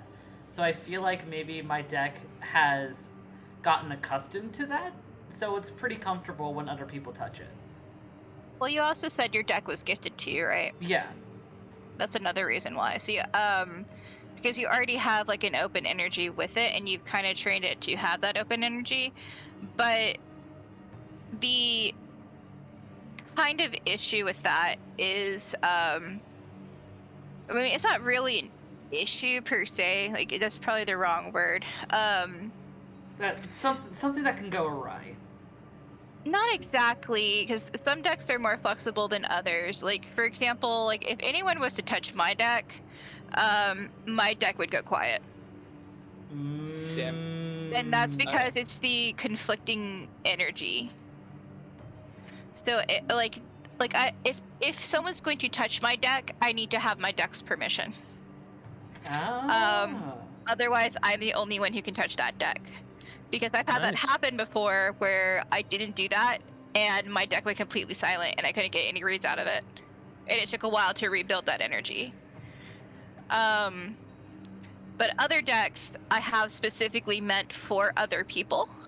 So, like, if I'm doing a reading for someone else, it's ones that I have I'm able to share energy with, because you want the other person when you're doing reads for other people to put their energy in the deck, and you're just kind of like the medium between that. Yeah. So it's very much possible because you yourself was gifted a deck with good intention. Mm. That energy has stayed there, and because you are aware of that, you don't have the weird connection that I have with my deck, but you still have a connection. Ah, fair. Yeah, so as opposed to, like, say you went and looked on Etsy or went to a wood shop or a bookshop and started, like, feeling for decks and see which one vibes with you, it's a different connection. Mm. My first one, and well, technically my only one. Although I posted the cyberpunk one. I just want that because I want it. But I posted another one in our little streaming chat thing Yeah. on Discord. Yeah. I wanted it so pretty, but the one that I got was I never can remember the actual name of the art, but I just call it, the classic art. The Rider-Waite. I think so. Yeah, like the very, very traditional art that goes. Yes. Yeah, I know what you're talking about. That was the one I got because I'm like, figure why not? Yeah, I like my main deck is like that, and it's super cute. Like it looks like basically the original style, but it includes unicorns. Yeah. It's adorable. I love it. There's a lot. Yeah. All right. I gotta stop procrastinating. I am gonna go to the store real quick so I can get a little pick me up because I need energy in me. Yes. Gotta go butt chug some bang energy. Please don't do that. Please don't actually do that. But I'm gonna go. Lean. Okay. Yeah. Lean. Thanks for Oh hanging god. out. Yeah. Oh jeez. Everything just hit me all at once. God damn it. Yeah. Y'all have fun. I'll probably do cult. I don't know what I'm gonna do. But y'all have fun and have a wonderful time. Good luck on the art. Thank You you. too. Try not to have Woo. too much fun. Get home safe. Never. Bye, Josephine. Also, I want to say too that, like, there's no invalid way to experience magic. Yeah. There are only precautions when using magic, because doing it wrong or with the wrong intention can seriously backfire onto you. Yeah. Also, thank you all for the redeems for the knobs, the snackies, the hydrate, and turning on the TTS.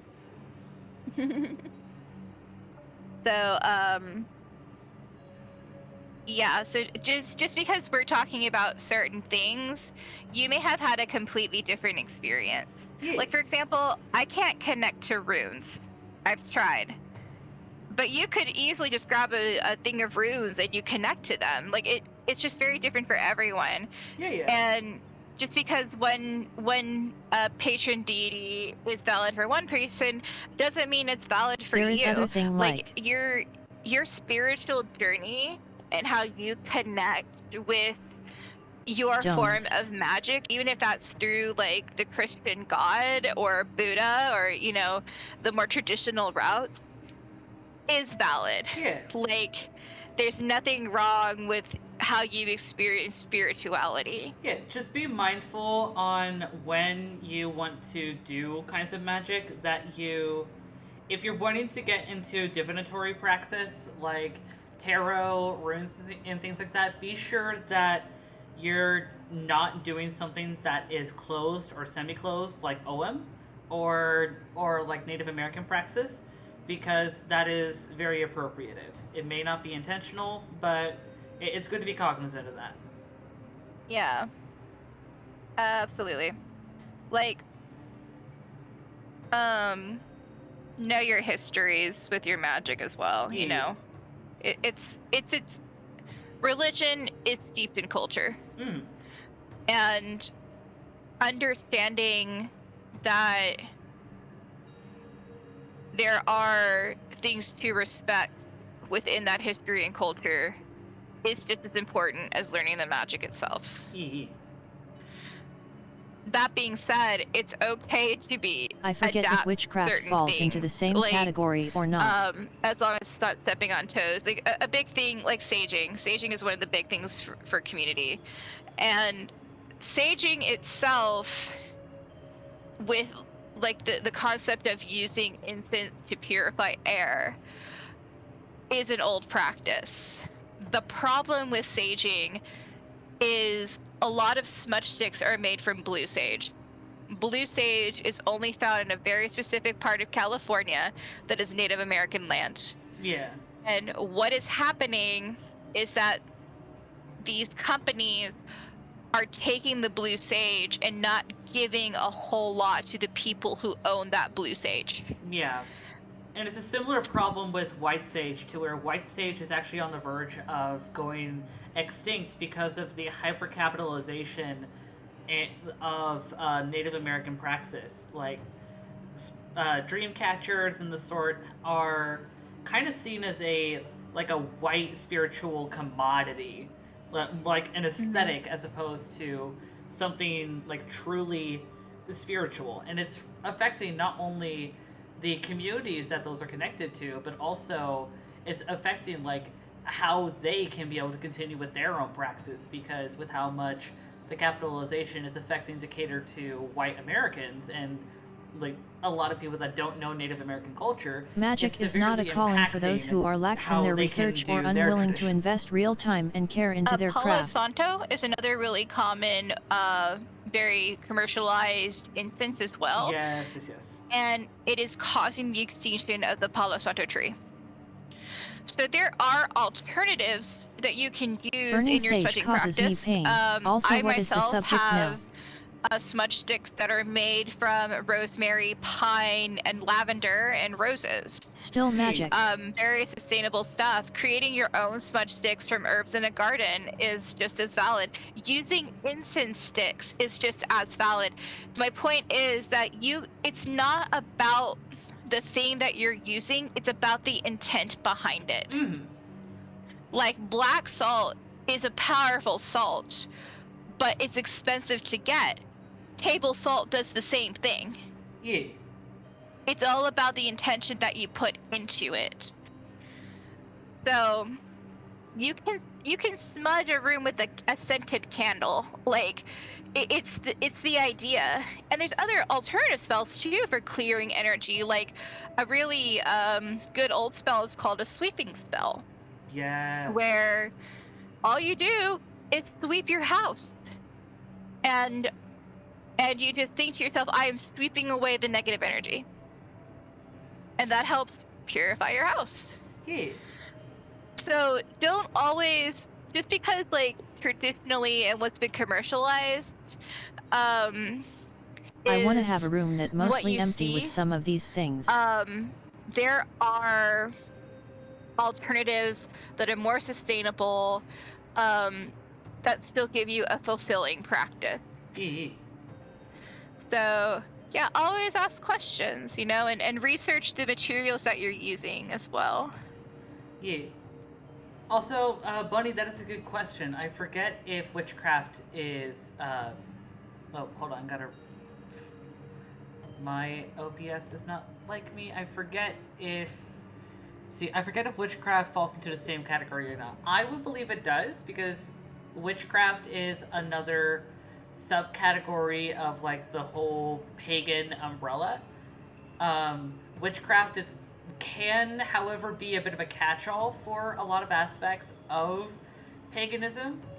There can be a lot of parts of, and like some people can call themselves like witches or partakers of witchcraft while being part of a specific following, like also true or traditional like Hellenic pantheon stuff. Like it depends on your personal definition, as well as acknowledging how other people use it.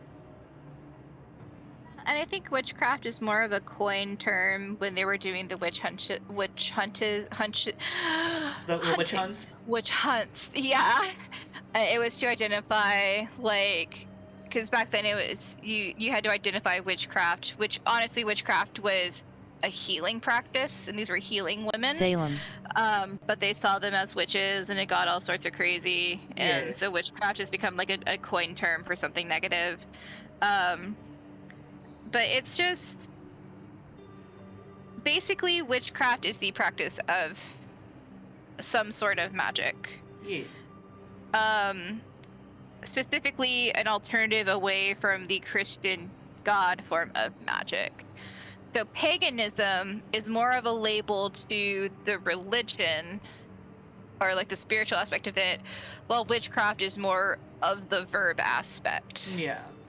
And I mean, there could be some folks who are Christian and also pagan. Like, they can follow, like, pagan practice when it comes to, like, rituals and such. Like, some people consider, like, the traditional Icelandic Christian bind runes as Christoph pagan because bind runes still have a very heathen connection. A good example is actually, hi Literal Tempest, welcome in. Thank you for raiding. Let me go ahead and shout you out right quick. Nice. We're currently talking about paganism. Welcome in for that. Feel free to add to the discussion. But a good example of a mix of Christian religion and a type of witchcraft is actually Mexican Catholicism. Oh. Because they do mix a lot, so that there's a lot of strong Catholic upbringing, but they mix a lot of old shamanistic practices. Like a really common one is the ojo, the evil eye, like how to get rid of the evil eye. Because the evil eye is a curse that someone puts upon you out of jealousy. And then you have to have it removed, and one way to have it removed is you take an egg, you put it over the body, you say a prayer to Jesus and Hail Mary, and then you crack the egg, and that's supposed to remove the negative energy. Ah. So, yeah, things like that. So, Literal Tempest, I see that you played Genshin Impact. How was that? Get anything cool? Did you get any cool pools?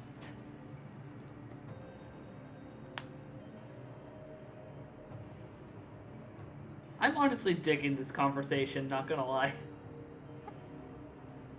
Was doing my sponsor stream. Oh, Ooh. that's really cool. I've only been lurking, so who's sponsoring Isn't there you? also Tell a me. tiger's eye? Promote it here. I'll allow it. Tiger. Yeah, there's a gemstone called a tiger eye, or that's more of Yeah. like how it can look. It's like the pattern.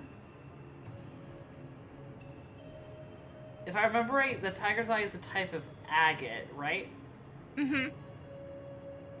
Yeah, I'm not super.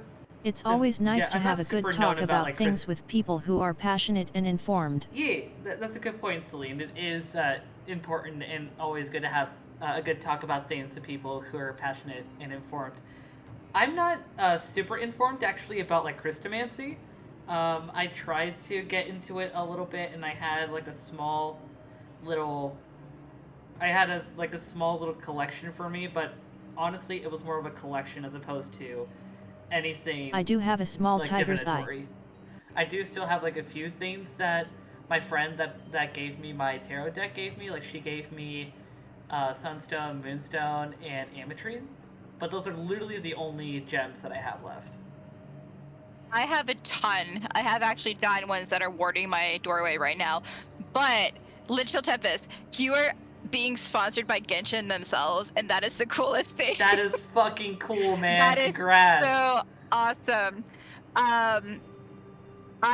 So if you're not following Literal Tempest, please do support their stream. That is so cool that you have such an awesome sponsorship. Yes. I hope that's going extremely well for you, and I will make sure to catch your stream next time, and do what I can to also support you. I do play Genshin Impact, just not that often, so I wanna support you. So thank you for sharing that, and if anyone else, please support Gemstones our are good pretty friend to here. have, but you do have to take care of them to That keep is their so energy cool. up. Yes. Oh, Buddy does make a good point. Gemstones are pretty to have, but you do have to take care of them to keep their energy up. That truth. Yeah. Thank you, Shannon, for dreaming stretch. That's a good idea, actually, because my back's starting to hurt. Yeah, you do. For me, mine are outside, so they're constantly bathed in sunlight and moonlight. Nice. Though unfortunately, my amethyst has gotten too much sun and it's lost its purple color. Oh. Because that's the thing with amethysts. Like, if you expose them too much to the sun, it actually bleaches it out, and it Oh. just turns more into like a pure quartz. But still valid, still good. I also have a giant chunk of Stretchies. black tourmaline Stretchy. right on my doorstep. Thank you. Stretchies for the artists. Don't strain yourself while drawing. Yeah, but I have a ton of stones. Thank you, Ashensis. Ow. Alright. I just realized this thumb is oddly out of place. There you go. But yeah. Just so the people who ready to know, what I'm doing is I'm having a collab with Road to Dusk here. Hi. And we're drawing each other's like Halloween sonas, basically. So they took my avatar, not this one. This is my bog woman for October avatar, but my usual avatar, and they created a Halloween villain arc version of me, and then I'm doing the same with theirs. Yeah. So if you want to see the progress of both of those, go check out Road to Dusk's stream right now. They're streaming, and then of course stick around to see the completion of mine. So, but yeah, welcome in everyone. I really appreciate you being here and supporting me and Lich of Tempest. It's great to have such an amazing community that we can have pass around to one another and expose to other amazing creators. Yes. And I feel very honored and blessed whenever someone reads me. So thank you. So yeah, we've just been talking about round and stuff. Right now we've been talking about like just paganism practices, witchcrafts and all that. Earlier we were talking about JoJo and Sonic, so you never know what we're going to talk about. The wonders of late night content. Yes. And hey, if there's a subject you want to bring up that we may or may not know, throw it out there. Yeah. You know. My metaphysical shop has small mystery bags that have a small bundle of gemstones that is about a category. I'm drawing a Wacom tablet. It's not late night yet. The Wacom has a little clicker thing on the pin because it also acts like a mouse. And every now and again, I accidentally click it, and what it does, it activates the pickup tool, and I end up accidentally hitting the white part of my canvas, and it makes my ink go white. Oh no! Which means it doesn't do anything. Also, that is fair, Celine. It's not late night for everybody yet. For some people, it's even early morning. Yeah, that might be true. So, but it late night for anyway, us. So I need to vanish back into the ether. Okay, have a good one, Celine. Bye, Celine. It's late time. When are you doing your story time Have a good time, and I'll be looking forward to the results. You might have to DM Celine, be like, story time stream when? Right. Thank you, Young BP1, for following. I really appreciate it. Welcome in. That is DBS. That is our boy, that boy Satan. Thank you. I really appreciate it. And I vibe here. Hands. What do I want to do with this hand? This hand is funky. I liked how I had it before, and I decided to raise it like a fool. You fool! I haven't even started on the hand with your staff. I'm just trying to do the other hand. Ooh, you give me a staff. I am. I'm doing the not so Tiny, important you hand. can always have a story time from me over Discord DMS, but the channel is one I'm still setting up and isn't ready yet. Thank you for gracing us. Yeah. Also, Celine just said, Tiny, you can always have a story time from me over Discord DMs, but the channel is one I'm still getting up and is not ready yet. I know. I'm putting slight pressure on you because I want to hear Pressure! you tell stories. Pushing down on Take me. your time. I know you're busy. I'm just excited for it. Oh, you should be excited because I helped her make some content for the start of her streams, and they looking good. Well, That's awesome. thank you for the push. That's really cool. I'll prioritize it. Let's see. How do I want this hand to be? God damn it, TTS, why do you have to... So, Celine wrote prioritize in like the British way with like the S instead of a Z. And it pronounced prioritizes as priorities. OMG, the way TDSXD. Priorities. Gotta cheese the priorities. Alright, let's see. We're just gonna have... Well, let me turn this. And put this upward. Maybe that'll help me. Oh, so I forgot to mention earlier, because we were having such a wonderful discussion. Yeah. So I was going to flip my canvas. So I could have a better angle on what I was drawing. And usually with my iPad, I just, zoom out or around, or I'll just flip the iPad itself. Yeah. I tried to flip my entire Wacom tablet for a second Growth there. and others often need tone indicators to better Which would have understand what done emotions nothing. people are And trying it's to really portray. heavy. Please remember to use tone indicators to Sometimes ensure you just you are get in the understood. zone. It's For like when example, you do slash traditional G art means after you've done genuine like tone, digital art for a long slash time. J means And you joking keep tone, trying to, like, slash HJ double means tap to half undo joking, your last line, slash or try to SRS zoom means into serious, the paper. Yeah, slash that's MM my means power not moves. mad. Brain go BRR. Brain go brrr. Mood. There we go. And then we'll just keep this hand kind of simple, because I'm getting frustrated with it. Sometimes you just gotta give up and move on. Right? Pro art tip. Sometimes you just gotta step away from it. Yeah. Nothing wrong with, like, stepping away. Nothing wrong with completely starting a drawing over either. Yeah. Also, something Sometimes adorable they bean. just don't work out. Thank you, Bunny.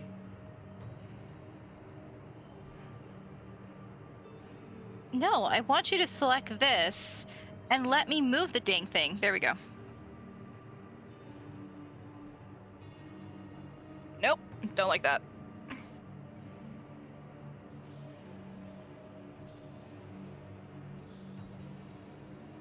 Oh my gosh. You having fun over there? I'm just insisting on you having fucky hands. I mean, if it works, it works. It does not work. That's the problem. Wah, wah. They having many funs.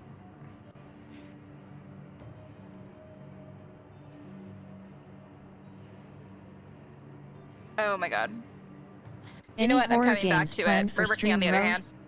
I at least like the thumb. Any horror games planned out? So tomorrow is actually going to be a game stream that people redeem during my Donathon. It's going to be a Project Diva sing-along stream, where any song that I have to play on Project Diva, I have to sing along to it, which is more difficult than it sounds. Trust me. Nice. And so I'm only going to have like 2 more like normal gaming streams. Maybe, depends on my schedule with my new job coming up. But I'm planning to have 1 stream at least. That be I close to the redeemed Lamb. XP. Yes, you did redeem that one, buddy. But there's definitely one night that I want to be close to the Lamb, and maybe the other night I'm going to be a glutton for punishment and do Phasmo VR. Oh my god. So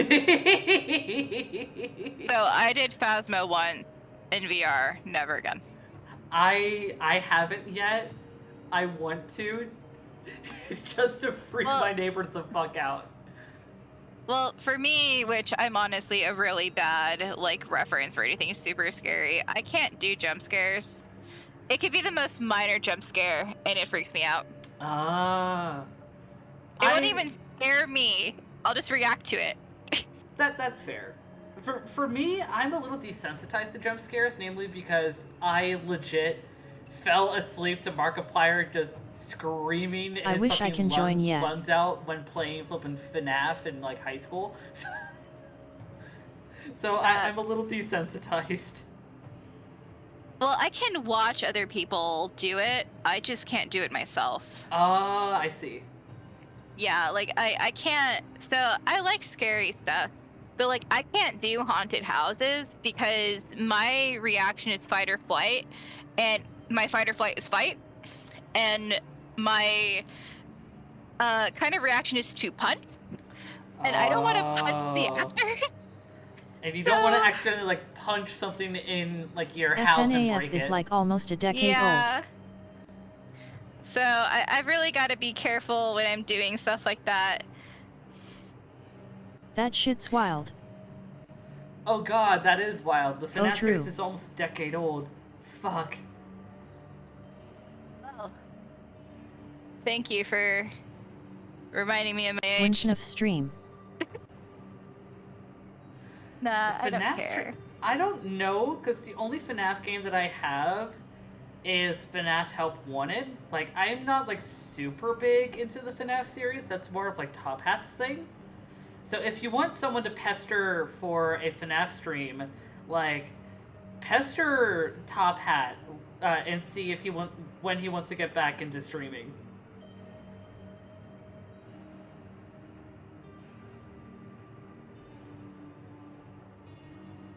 I can gift it to you, ***. No, I appreciate it, Bunny, but not right now. I don't think Joint I'm... FNAF stream? A joint FNAF stream? Like, what do you mean by a joint FNAF stream? Like, do you speedrun FNAF? That would be interesting. Or, Keep like, it are super you super meaning, like some You weird... and Top Hat. Oh, me and Top Hat playing FNAF? Like, together? If anything, I think a fun game for, like, us playing together, especially in VR, would be playing Keep Talking and Nobody Explodes. Oh my god. Yes. Oof. You're Got just slapped sounding by your ads. relationship at that point. I haven't played Keep Talking and Nobody Explodes in a long time. I haven't played it, but I've seen other people play it, and I'm just like, I don't know if I could handle that kind of pressure. That's fair. TF is that I game? would still try it though. The fuck is Keep Talking and Nobody Explodes? So, it is a game where the person that wears the VR headset is having to defuse a bomb. And they have at least one person without a headset that Yes, is it sounds reading fun. a manual. And the manual gives a whole bunch of different subcategories of different parts of the bomb that need to be defused. It gives various tips on how to defuse the bomb based on different characteristics. You have to defuse the bomb within a certain time and within a certain amount of misclicks, or you're SOL. Sometimes you just go boom. Sometimes you do just go boom. It's a game of communication and reading and following instructions. Yeah. In a certain time limit. It's fun, but it's stressful. Meow, hi Kala, welcome in. Kala! Alright, I think... Oh, I almost forgot about the other just hand. noticed the black God dang, I was line like, near I'm the ready to speaker and color. thought it was No, a I'm crack not. / hair. Sounds like crazy, insane, stressful fun. Oh, it is a lot of fun. It gets a lot more stressful when you do higher difficulty bombs that need to be defused. The first few levels are, like, pretty simple. How are you doing tonight, Kala? Or morning for you? I'm not sure. It's morning for you, right? Yeah, it would be Day. morning for Kala.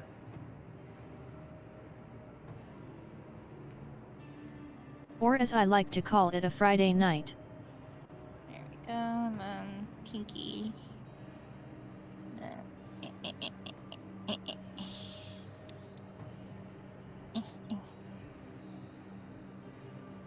Oh my god, it's a terrible hand. My afternoon is okay. Awesome. Funkin'. Sorry, my chat made a pun. What is the pun? Share with the class. DBS said, sounds like a crazy, insane, stressful fun, or as I like to call it, a Friday night. DBS says, funkin'. Well, Bunny said funkin', so Friday night funkin'. Love it. I love puns. Yeah. Ariel, I'm gonna go silent for like 2 seconds while I try to figure out this stupid hand.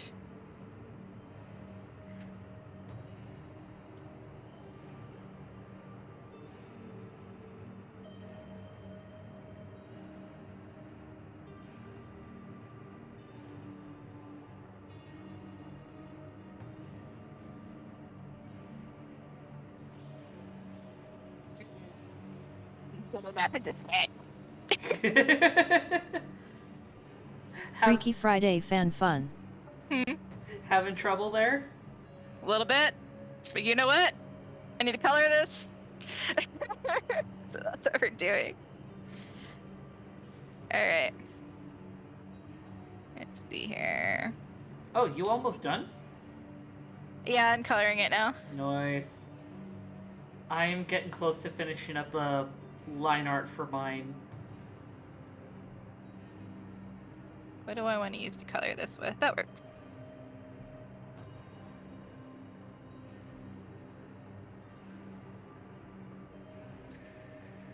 Ah, fuck. Okay.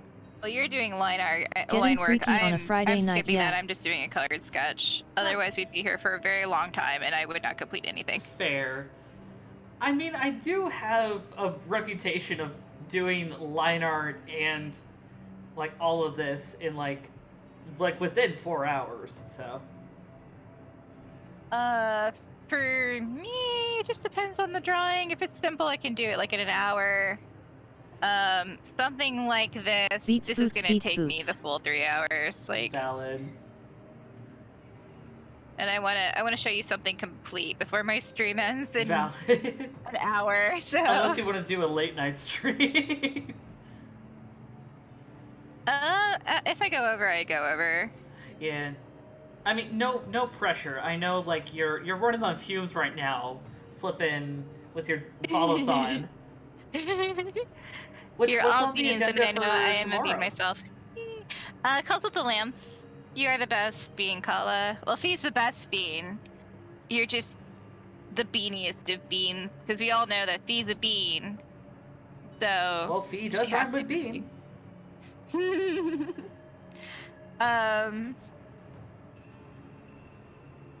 So tomorrow I'm playing Cult of the Lamb. Nice. Just continuing that, and then on Sunday, which isn't my follow-thon, but yep, Fee is a bean. Fee is a bean, and that's recorded on Twitch for everyone to know that Fee is a bean, no matter how much she denies it. Fee's a bean, pass it down. So my follow-on ends tomorrow, which I'm going to play Cult of the Lamb, and then I'm going to Bean. play League of Legends on Sunday with Monkey. Nice. And then I'll be back to my normal streaming schedule, Monday, Wednesday, Friday. So yeah, that's what my plans are. You got anything special going on? Have you figured that out yet? For me, well, I'm still trying to figure out plans for, like, a big, stream celebration thing, because I'm, like, super close to 100 on my end, which I'm super stoked for. But for tomorrow, like I said, I'm going to be doing the Project Diva sing-along stream. And I'm also prepping for a movie night in my Discord server, which for those that want to hop in on that and be notified about that, please be sure to stick in. Do know that, like my streams, my server is 18+. When you hop in my server, you have to verify that you've read the rules before you can interact with the rest of the server. Be mindful of that. But in the news, when you get verified and all that jazz, there's going to be a little email poll asking for, like, when you want a community night to be.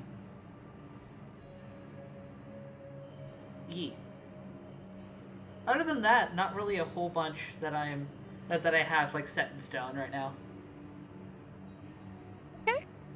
Valid. Cool. Cool. Cool. There we go. Almost cleared to the wrong layer. Oof.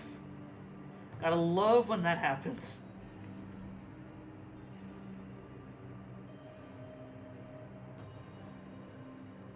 I'm gonna make this smaller. Have you ever heard of a movie called Bad Ben? No. Alright. Yeah, tell me a I'm bit about it. I'm happy. curious. I'm happy I'm the one who gets to tell you about this. Okay. Bad Ben is a B movie.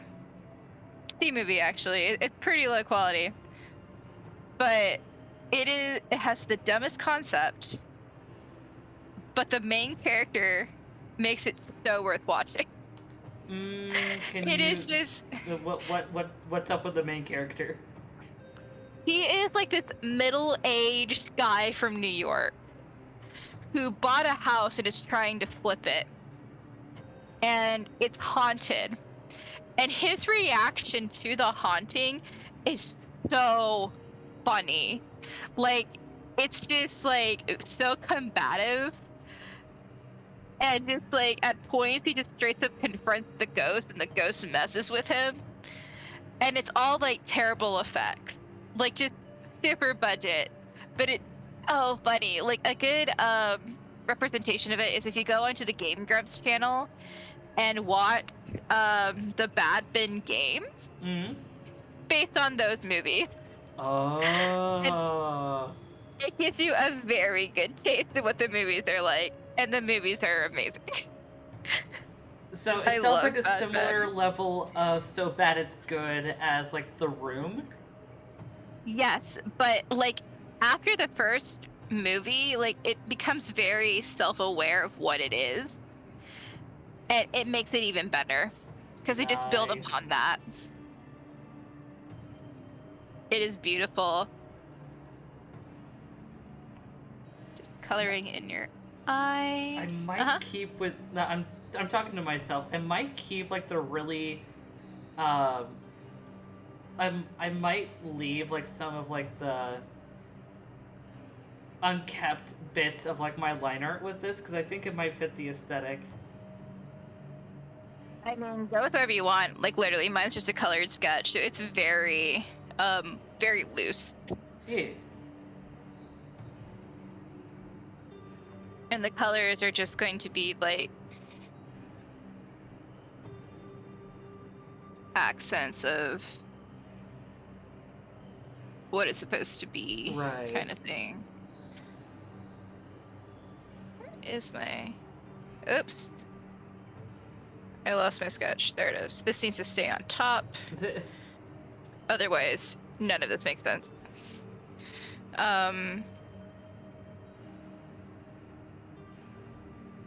Okay. So I actually need my color clicker now. Ah.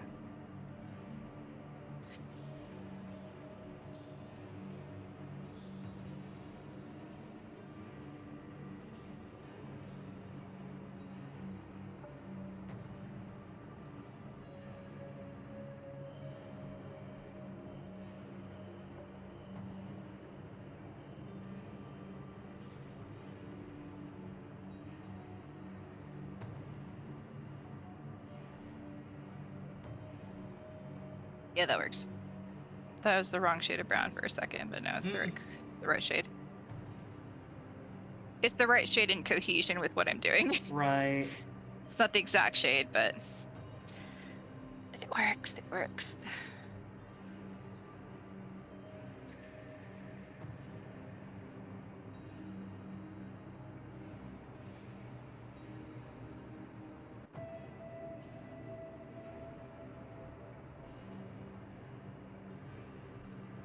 I'll say that when it comes to like me doing more of my sketchier style like this, I kind of prefer my iPad.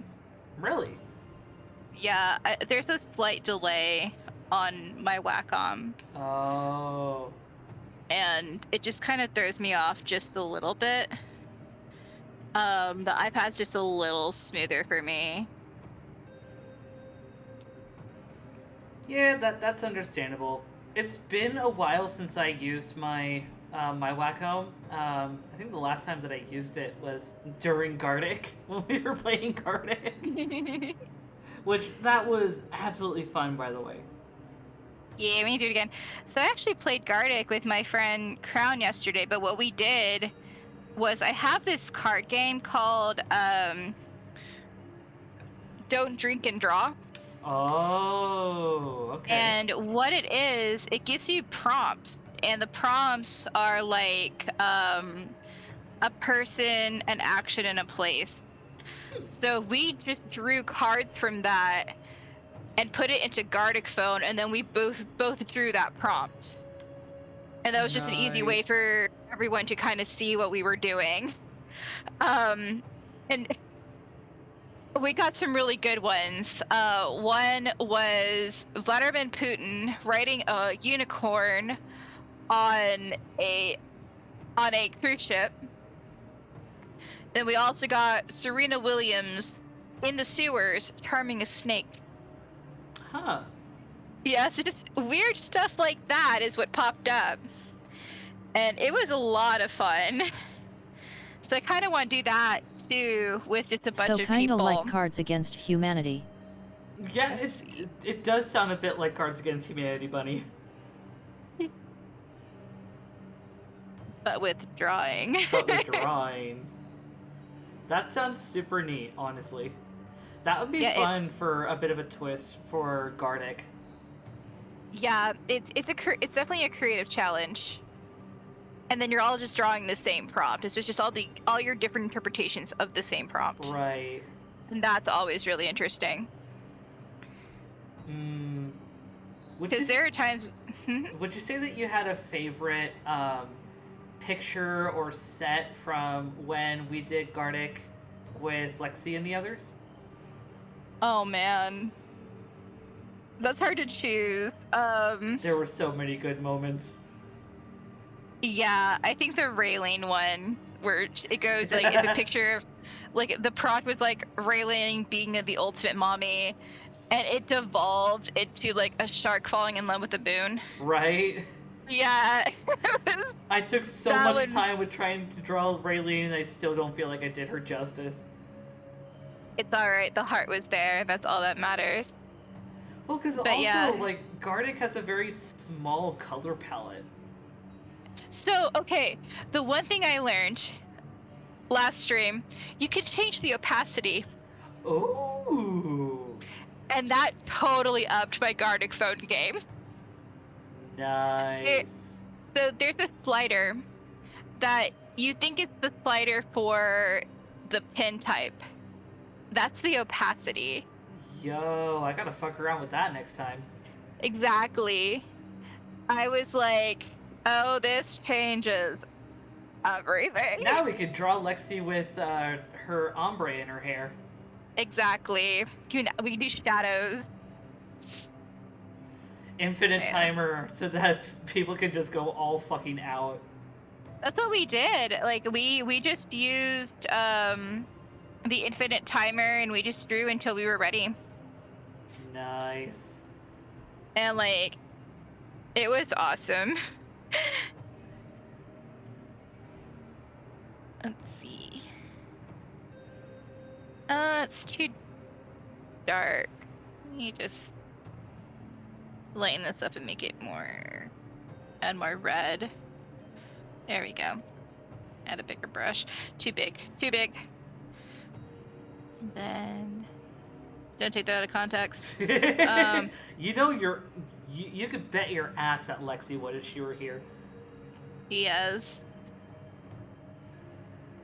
I think most people would. I actually want to put this. Yeah, that should be good. Ow, I hit my funny bone. Oof. Alright. No. If we're wanting a good reaction to go with that. The flippin' Sans laugh. Yeah. I love that game. I thought about replaying it on my stream. Same. So, funny fact. I went through that game on Pacifist Run, of course, and Right. Sends the funny man. when I got to the part where you had to fight Asgore, and he destroyed the button, I freaked out. That scared the And- shit out of me too. And I was sitting there, my partner was watching me. I was sitting there fighting Asgore, trying to figure out how to defeat, to befriend him, because that's the entire thing this game has taught you. And my partner's like, you have to fight him. I'm like, no, there's no way. There's no way you have to do this. And he's like, yeah, you have to fight him. You have to defeat him.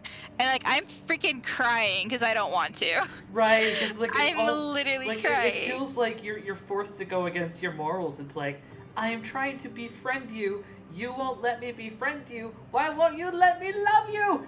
Why would you let me love you? But yeah, so I'm there crying, and I'm like, no, you're lying to me. You're just messing with me, right? So I lost, and I look it up. And of course, you have to do that. You have to beat Asgore by fighting him.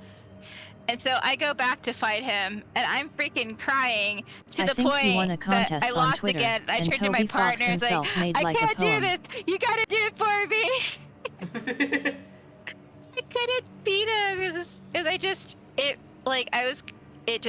it hurt me. It hurt me too much because I liked Asgore as a character. Yeah, Asgore is a really good character. Like honestly, all the characters from Undertale and Deltarune are really well written. Absolutely. I freaking love Devil. Like there is a person on YouTube who made the unofficial orchestra of Deltarune. Ooh. And it's all songs based off of Deltarune, and Devil's song is my absolute favorite. Nice. Let's see. I want the cape to be You kind gave of me a this cave. color. Edna Mode would be disappointed. Too bad, you're a villain, not a hero. Fight me, Edna Mode.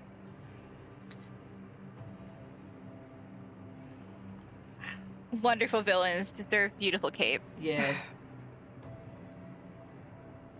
Where is the flare? You know what would really help me is if I actually labeled these instead of trying to Maybe. guess where they're at. But you know what? I'm too far in. I'm too far gone. Same. I don't have any of mine labeled either. I'm like, fuck it, we'll do it live. I'm 13 layers in. It's not happening. See, I have 16. What is the highest amount of layers that you've done in a 102. drawing? Wow. Oh, Tiny, did you see the Tumblr Sexy Man tournament? I have yet to defeat Jevil via not. passive or aggressive. Please tell me about it. Or show me. Either way, I need to be a part of this. Oh. There was one point where, Toby Fox made a fanfic? What? What? Now I really gotta know. Now, I'm curious too, but what I was going to say, I remember when That's what it was, the sexy man. when Deltarune Chapter 2 first came out, like Top Hat was all And yes, over that this shit. is true. And he was streaming to me before we like started living together, like not streaming on Twitch, but like streaming privately on Discord. Him trying to beat Spamton. Yeah, Like, Scampton. Not the normal Spamton, like the Spamton Neo, like the super hard one. Okay. Yeah. I cannot tell you how many times, like, you will learn quickly when you see him on my streams is that he is stubborn as fuck. If he wants something done, he will not care if he's on the verge of rage quitting. He will fucking continue to do something if it fucking kills him. I can relate. Like, even We when have- he was we have getting that in so common. stressed out with Spamton, like, I could tell he was stressed out. I kept trying to tell him, hun, it is a game. take a step back, hydrate, let's cuddle. He's like, no, I'm so close. I get that. You get in a mode. Can I jump on voice D because it's easier than over text? Yeah, hop in. Yeah. We're just in the streaming chat. Yeah, I'm like that. I get like that a lot. I can relate. Spanton Neo is surprisingly Hello. simple. My sweet Twastone. Hello. Hi. Tell me about Toby Fox's fanfic of the Tumblr Sexy Man tournament. Okay, so basically it started off with someone who's going to win style bracket tournament for various Tumblr Sexy Mans. Let me pull it up real quick. Oh my god. Because there was like a whole list of them. Oh, here we go. Oh shoot, I can't pull. Because right now they're doing a fandom. They did a fandom tournament. The long story short, the last round ended with Sans from Undertale and Reagan from Mob Psycho 100, and there had been multiple tournaments over Twitter, like over the past few weeks before that, where they'd enter in Reagan as a joke and he would win, including its #1 baby girl, I believe #1 dad, and Growth and others #1 often need twink. tone indicators to better understand what emotions people are trying to portray. Please remember to use tone indicators to ensure you are understood. Let me go to the For beginning. example, so the tournament started off with various characters that got extremely popular on Tumblr.com because, of course. I've only known And- the last part. And the whole parameters to be a Tumblr Sexy Man is essentially you are unconventional in looks and not actually sexy at all, or you're some weird thing for the most part. So it's the ghost from the Mystery Skulls animated series, Okay. Phil Cypher, the Onceler, Megamind, Sans, I forget the name of, there's Doc Ock and a few other characters. Spamton's also on here, by the way. Nice. Oh god. Because of course he would be. So, most of these characters, I can't remember their names. I know what they're from though. Yeah. So it gets to the last round, and it's, like I said, it's Sans Undertale versus Reagan Mob Psycho 100. And people are going freaking nuts because there's it's going to be a Sans sweep. There's no, it's a Reagan sweep. And it was trending for a good day or so. Uh-huh. And then Toby Fox posted on his Twitter a fanfic of the result for the tournament. Uh-huh. Oh god, where is it? Which I'm gonna go ahead and read it. Having cheated his way to the last round of the competition, Reagan finds himself face to face with it's like the Sans, best. who got there by literally doing nothing. Although Reagan has an early lead, he decides if he wants to cinch this, he's going to have to collude with his competition. He's surprised when Sans, who was entered in the contest unwittingly by his brother, he didn't know what the competition was for, is glad to help him win free of charge. They both run a series of debates, where Reagan dismantles Sans by proving how utterly unattractive he is. As the debate continues, Reagan puts on his boy band style makeup and works out to become extra attractive. However, mysteriously, Sans' vote only seems to be increasing despite this. Sans mentions that Reagan forgot that being unattractive is one of the key tenets of becoming a popular guy on Tumblr.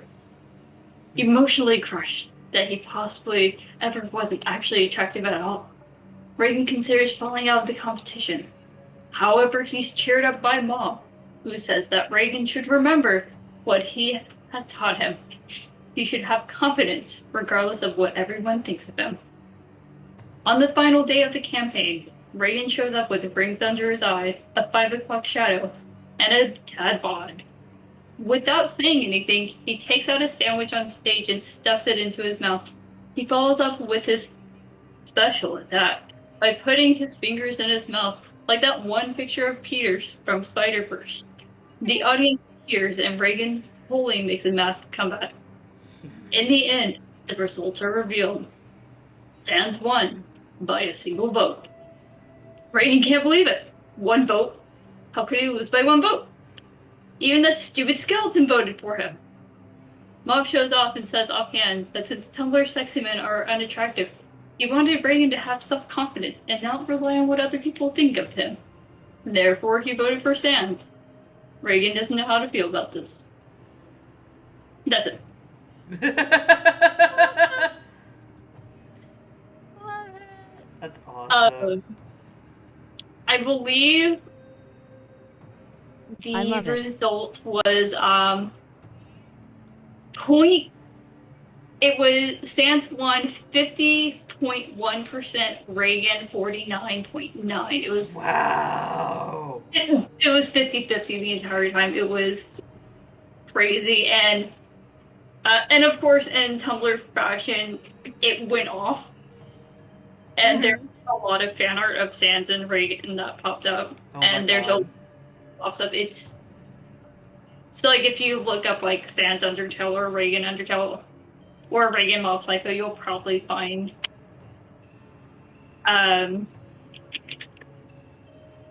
like a lot of Artwork. but yeah, it and of course like general shitpost for because it's Sans. Right. That's But- beautiful. That is Yes. awesome. That was a whole thing. It's really hard to write over time, like to just type it out because like, oh god, no, I actually have to say this. Yes. I'm glad you did. There's a Polygon article that has a lot of the tweets and a lot of the posts on Tumblr for the results, including one where like Reagan's like defeated and he's like in a basketball hoop while Sans is like taking a selfie by doing a peace and he's wearing a crown. And it then zooms up and it's Miku. And she's like viewing them both in like in a completely different pole because it's freaking Miku. That's awesome. Oh, by the way, this was also like the same day that Queen Elizabeth died. Oh my god. So basically like it overshadowed like the Queen's death for a bit that day. Oh wow. Damn. Which is Well, also one of the artworks posted. Look, priorities. Right? I don't think I'll ever get over it. It's the internet at its finest. Right? Oh yeah. Oh yeah. And just the fact that the creator got in on it as well Mm-hmm. is the fucking best. Yeah, I want to say like, cause that was 12 a.m. Cause he posted at like 12 a.m. September 8th, and I'm trying to find when.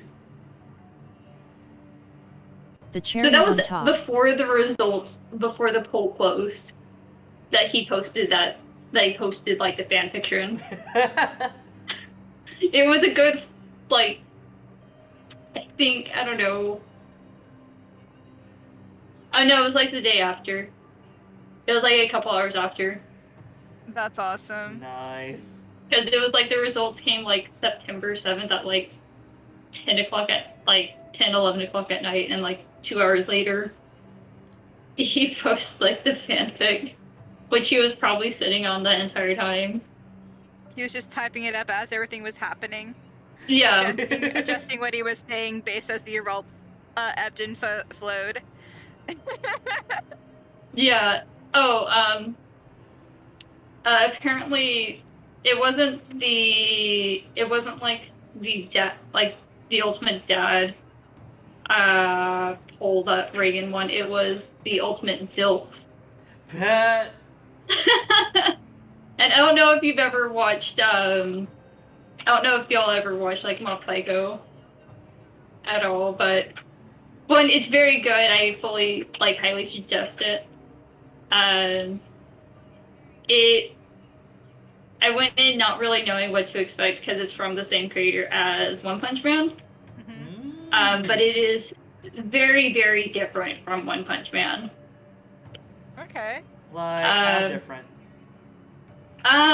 Essentially, you have this high schooler whose name is actually Shigeo, but everyone calls him Mob. He is psychic, and he works for, and he like does like work for Reagan, who is an absolute scam artist. But Reagan is like, you're like my son that I will never have / nephew / friend. So it's like a student-teacher relationship where Reagan goes around saying he's like, I am a psychic, I can exorcise ghosts. And so he's basically going places to exorcise ghosts. He takes Mob with him and he's like, hey Mob, could you take care of the ghost? Because Reagan can't actually see ghosts and he's just human. And so the entire story is about them just going place like essentially exorcising ghosts. And then Mob, as well as like Mob just trying to live his life as a regular high schooler. They definitely subvert quite a few things, which I guess spoilers, but not like massive spoilers. Yeah. There's like a scene where it's like, oh, you have these big, scary, like bulky high schoolers. Clearly, they're going to be an issue, and no, they are part of the team's like sports club. I guess like their track and field club or something like that. They're just big, meaty guys who like working out, and Mom's like, huh, I want to get more muscles, and there's like, we will support you, tiny child. Nice. And so it's a mixture of he also wants to live a normal high school life and like be a kid, which is like one of the things that Reagan also tells him, like, you should just be a kid. And every now and then, like, shit hits the fan, and Reagan's like, he's like, holy shit, and Mom's like, I'll take care of it. And Reagan's reaction is like, holy shit, you're 14, no. Also, Bunny, thank you for the hydrate. It's like, no, you cannot take care of this, let the adults handle it. And then it ends up being where it's like, the adults get their ass kicked, and and then so like, all these high schoolers are all like psychic and extremely powerful. It's like, well, sucks to suck. Let us take over. Right. But it's really good. It's, like I said, there's similarities to One Punch Man with how characters are very like become buddy with each other very quickly. But it's a much different story. I personally, I couldn't get into One Punch Man as much as I wanted to, just because it was really hard for me to get into the main character. Yeah. Whereas, like for Mob Psycho, it's like I really got into the characters. I like their dynamic. I like it was a dynamic from the beginning of the series rather than her the way through. Yeah. And then they just kind of kept adding people all along the way. And I think overall the story's a little bit more interesting. And because it's like they're dealing with ghosts and psychics and stuff, they really they'll lean into like some of the Japanese yokai. Ooh. And then it's like it's not super often, but they will from time to time. And then other times they just kind of like, we can do whatever because it's a ghost. And that's basically it. season 3 is coming out soon, and I'm really excited because there is a giant broccoli in the middle of the city. Nice. That's amazing. And yeah, that's pretty much all I have for it. I think it's just on Crunchyroll, which is disappointing because I don't want to Yeah. get Crunchyroll again. And so I'm probably gonna find another place to see if there's any other places where I can watch it legally. Absolutely legally. Legally. No shenanigans here. Twitch, there's no shenanigans. You wouldn't No download a shenanigans car. at all. No, it's too hard to download a car. I mean, it is now with NFTs. Ew! Ayo. Fuck NFTs. Yeah, absolutely. God, the worst thing. I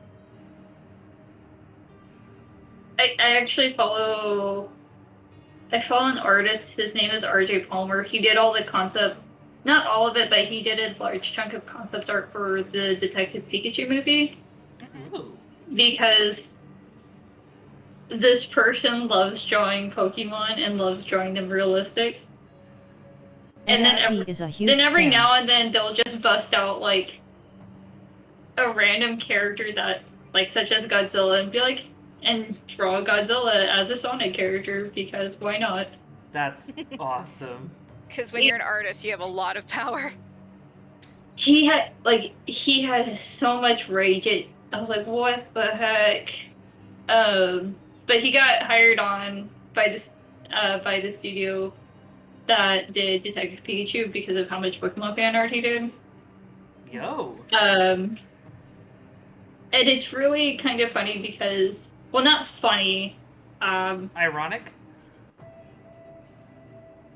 It's like funny in a really annoying way that he's also one of those artists who he had to keep going and filing like a cease and desist because people kept taking his art for like NFTs.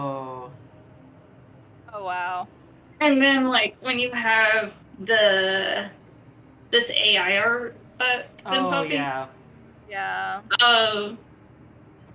Because these tech guys are just kind of like, oh hey, there's like, we're doing it to be creative, which, like, there's some people who I do know that there are some people who like kind of use their own stuff in it to generate things and kind of edit just as a launching point, which if it's your own things, it's like fine.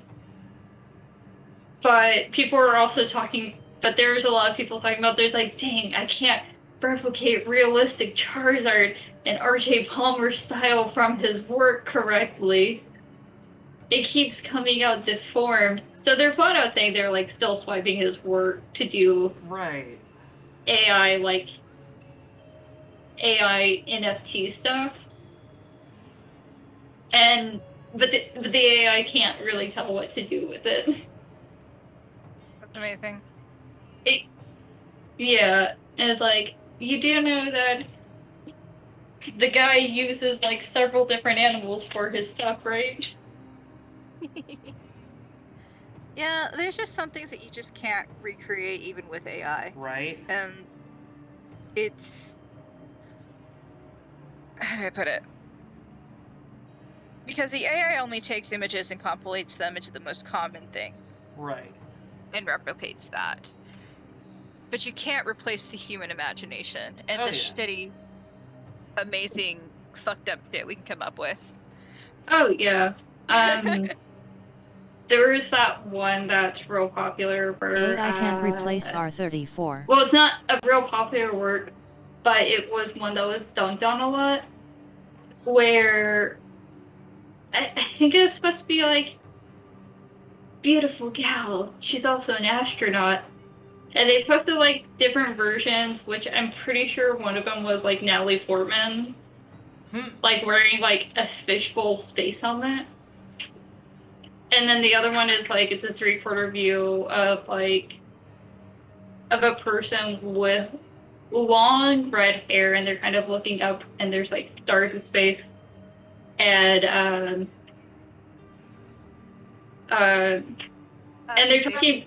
they're talking about how like, why do we need artists when I can just do this in an hour? And a few other artists who work professionally kind of went in and redlined it and added notes on what to fix, on what needed to be fixed, which went from like the eyes are looking into completely different directions. It's like, this cheekbone doesn't make sense. It's like, where is her chin for a realistic image? She is missing a whole shoulder, but she has an arm showing up on the other side of her chest. And among other things, and then they wrote on there, like, please have this finished with as like by noon today. Thank you. And then they commented, it's like, yeah, no, you can't replace our job because you need an actual person to make the changes. Abso-fucking-lutely. Right. Let's see, I have some stuff from Fee. Fee says, I am not a bean, damn it. That is a lie. It has been publicly acknowledged that you are a bean. Waifu, I'm on my way. Please be safe. And I forgot the mushrooms turning around. So Fee has requested that I make her Hungarian mushroom stew, and she bought a pack of specifically wild mushrooms that you can only get at this one store in Austin because it's not available around here. So she stopped by by Wheatsville Co-op, which is the store I'm talking about, and is bought some on her way down. And she's bringing me these mushrooms so I can make her this stew. Nice. Yep. There we go. Then I am almost done coloring your character here. Nice. I'm doing some finishing touches on like the liner and trying to see if I can do like a fun technique with the coloring that I want to do, or at least with the shading. Yeah. There we go. And then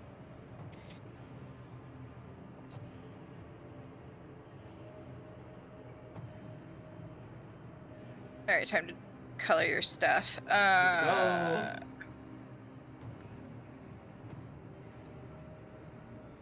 There we go. I have also been like jumping from between stream to stream, and y'all are both doing an amazing job. Thank you. Thank you. We need to get you in another art type stream. Yeah. People need to be exposed to your work and admire it and how amazing it is. Oh, thank you. I don't know how to handle compliments to promote, because like I'm usually like, no, it's not that good. You are your own worst critic. Mm. But you have improved so much over the years. I'm really proud of you. But I think, so what's funny is that when I was doing my bachelor's, even though my work improved quite a bit technically, Art is best viewed by other people. it only improved really when I was doing for my classwork and for assignments and stuff, which is why for my graduation show is why I went with sculpture rather than doing any kind of like drawings or anything that I think that was actually expected out of me by people who knew me well. And to be very honest, it's like,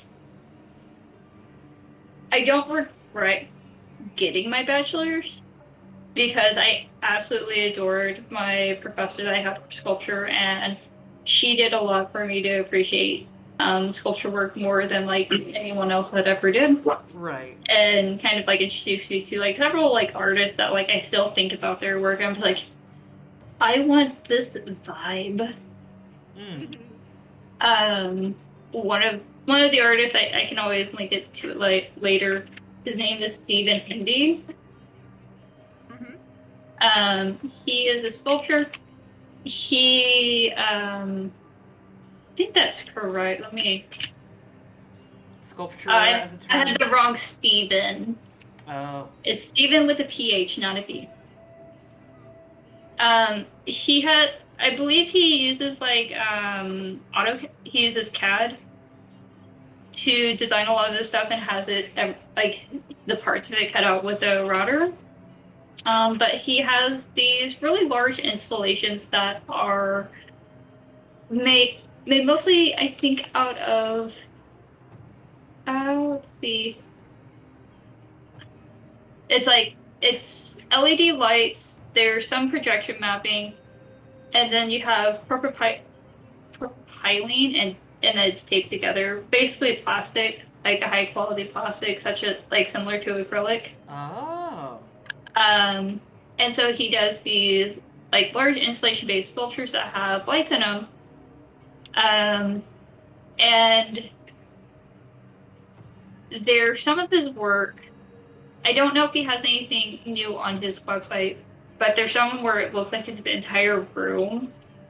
And one of them feels like you walked into a room in a video game and not everything else loaded, and so you're just looking at a bunch of polygons, and it's a little bit surreal. Ooh. There's another installation. I think it's multiple pieces. It's called The Last People. And it's kind of these little like different. They're like these boxes, cube things with different designs on them. Right. But the area where it's set, the lighting that is like, because it's like in an area that's fairly dark. There's like a big one in like this room that's supposed to look like a log cabin. It's like illuminating the room like pinkish purple. Ooh. And it's just like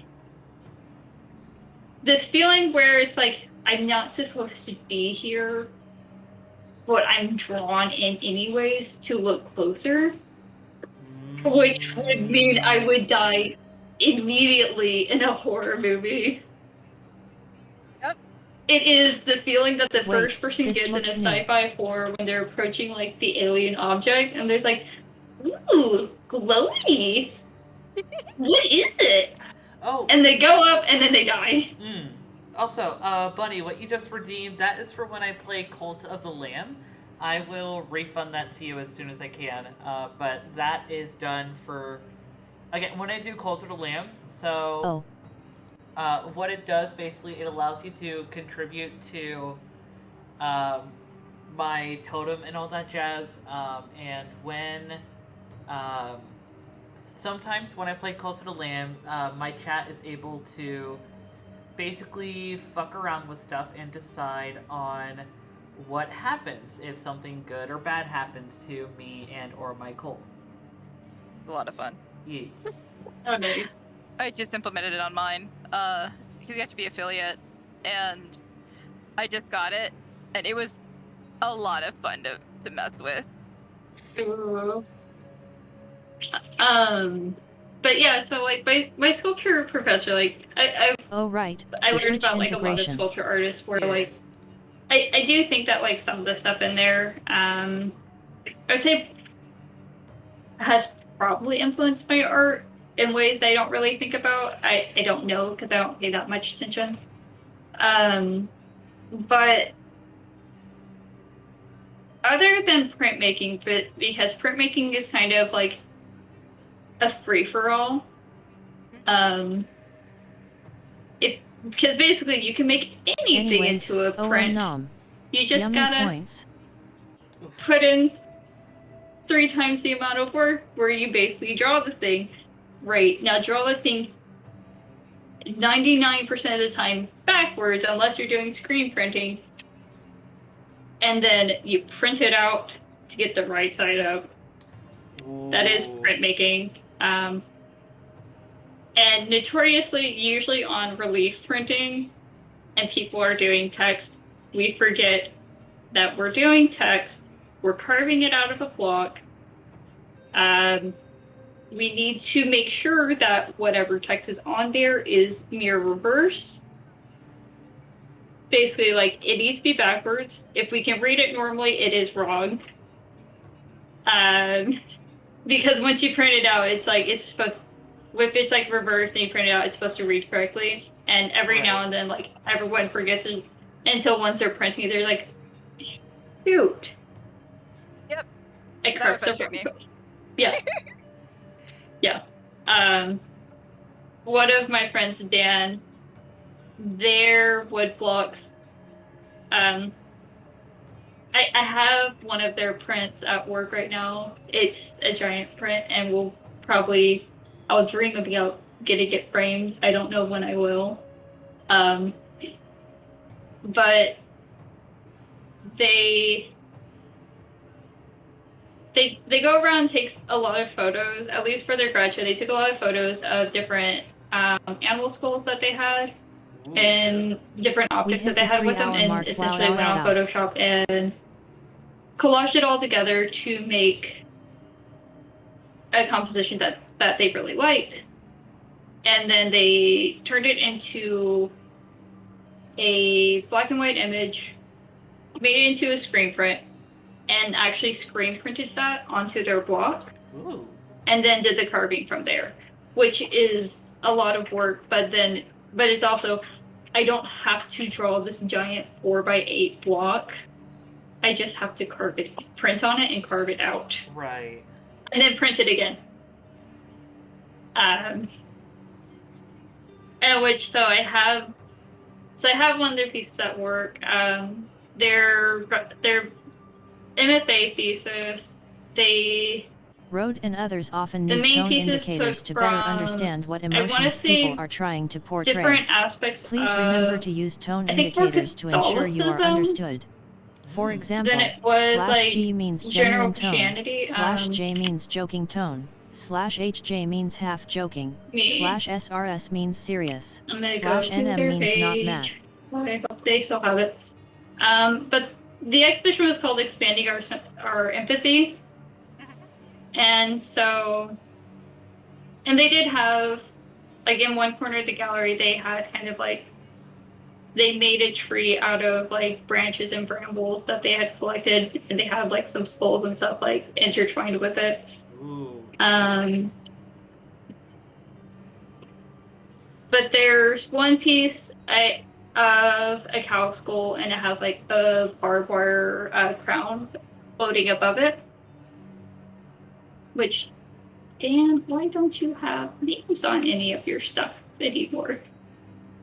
The one that I have, it's a deer skull that has arrows shooting into the skull from various directions, and it's laying on the grass. I can't remember what saint that was, other than they got shot by an arrow. And then the last one, which is supposed to be Mary Magdalene, I believe it's a raccoon skull with like essentially like a clay boss floating over the head. I want to say it's a raccoon skull, but it could be a cat skull. I cannot remember for the life of me. Fine. It's cool. That's all that matters. Good. Yeah, it's really nice.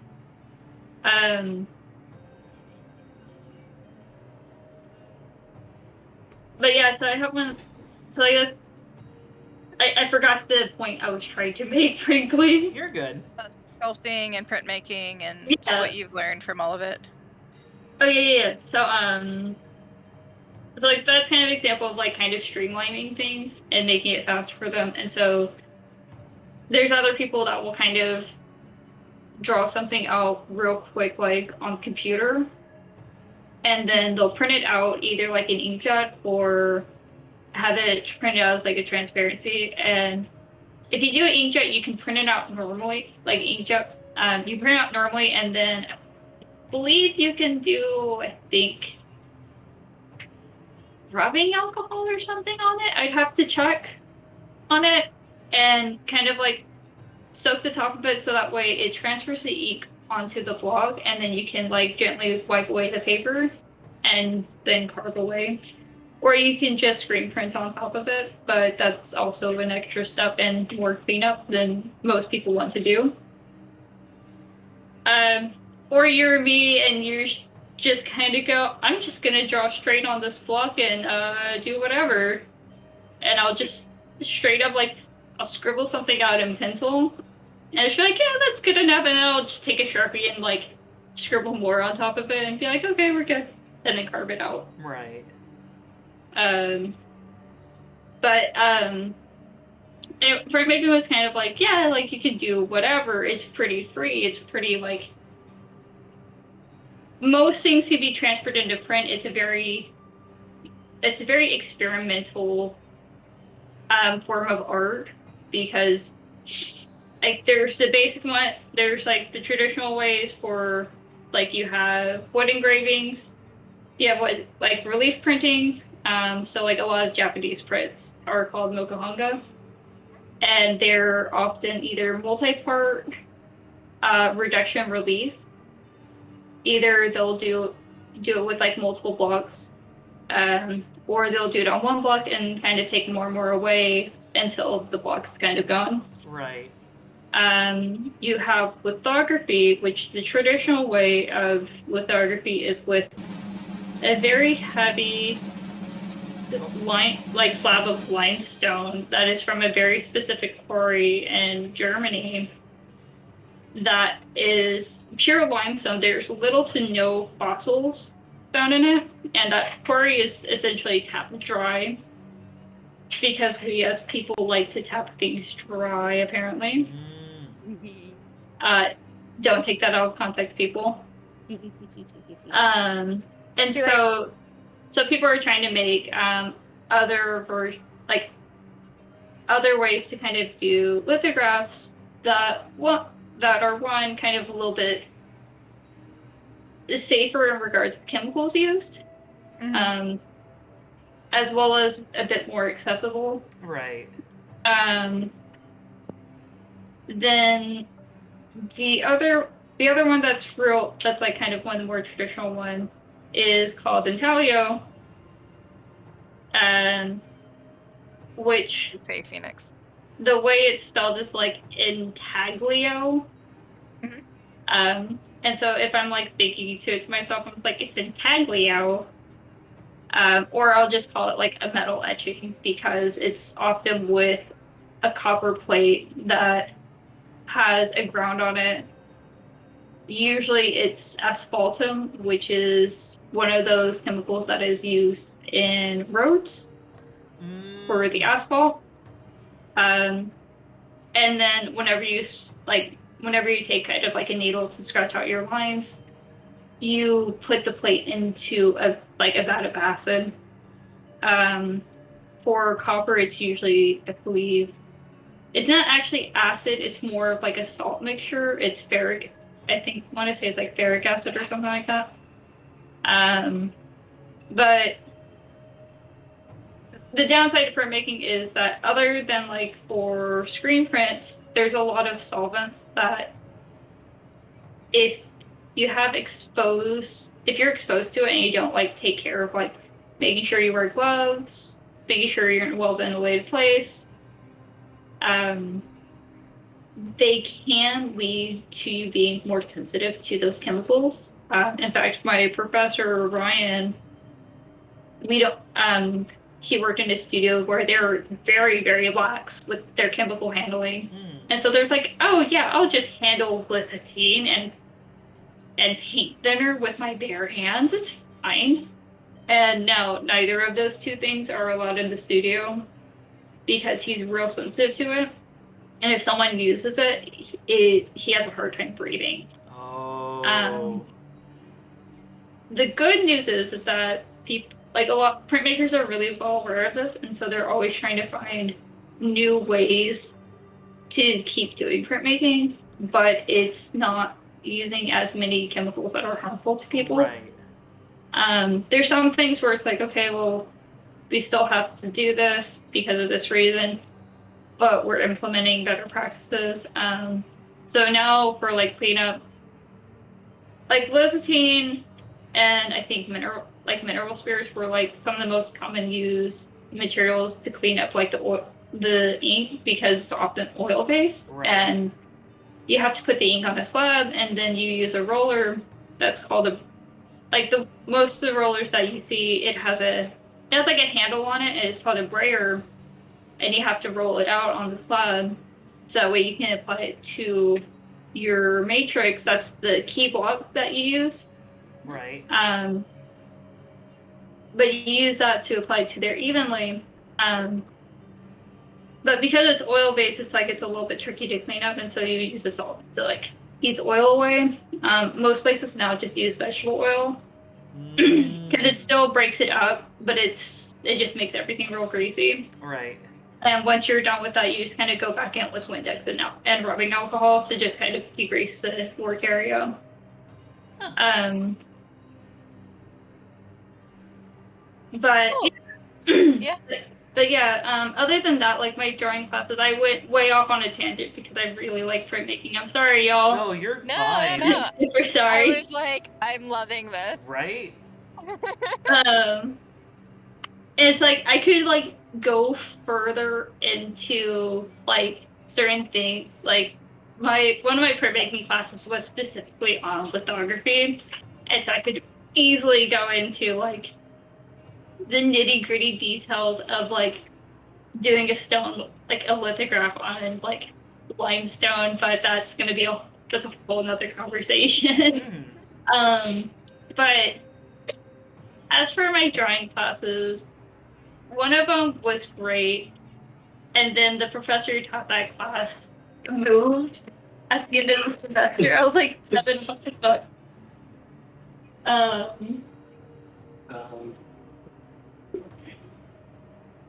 And that class was great because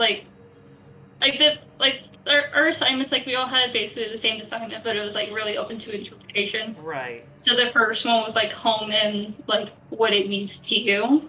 Oh. And then we had to write essentially like a paragraph to a page about what we're doing and materials that we're using and why. Ooh. And so he was actually starting to kind of teach us in basically start teaching us in like writing like artist statements and like learning how to talk about our work. And kind of like giving examples as well. Ooh. And then and that was like drawing 3. And then when I took advanced drawing with a completely different professor, I was so mad by the end of that semester with that specific professor because I felt like I wasted my money and my time at my last semester because we found out about 2/3 of the way that the syllabus and the assignments we're doing were actually recycled from his drawing 2 class.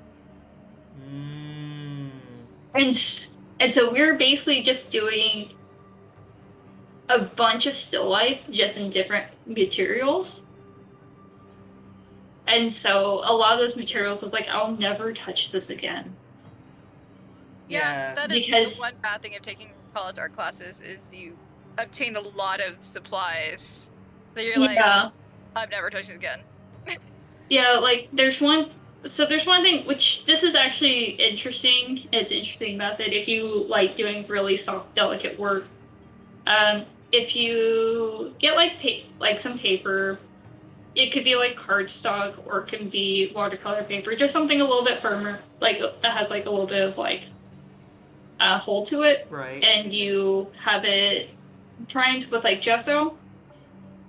If you take wire, it can like if you take wire and have it strained out as if it's kind of like a pencil, you can actually draw on the gesso once it's dried, and it'll do this really light kind of silver lining on it. And if you go over the lines more, it'll deepen it up. And then if you leave it, it'll eventually, like over time, those lines will start getting darker and darker. And it's called silver point, which is really, really interesting and kind of fun to do. I think I drew a coyote, and then I went on this whole rant about being forced to go to church when I was in high school.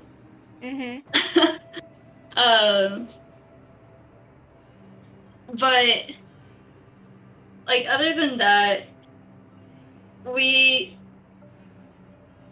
didn't really do too much of, like, our own thing in the class, or, like, this is the, it's like, it's like, oh, like, now we did all, like, these life studies, now go find a, like, one of them was, like, we're drawing in ballpoint pen, and to see, like, if we can kind of, like, use, like, a multicolored ballpoint pen to, like, recreate, like, either the still life that we had, which one of them, like, a jelly, like, a gummy bear, a Lego, and something else, and we made, like, a little arrangement, and we had to, like, redraw it in ballpoint pen,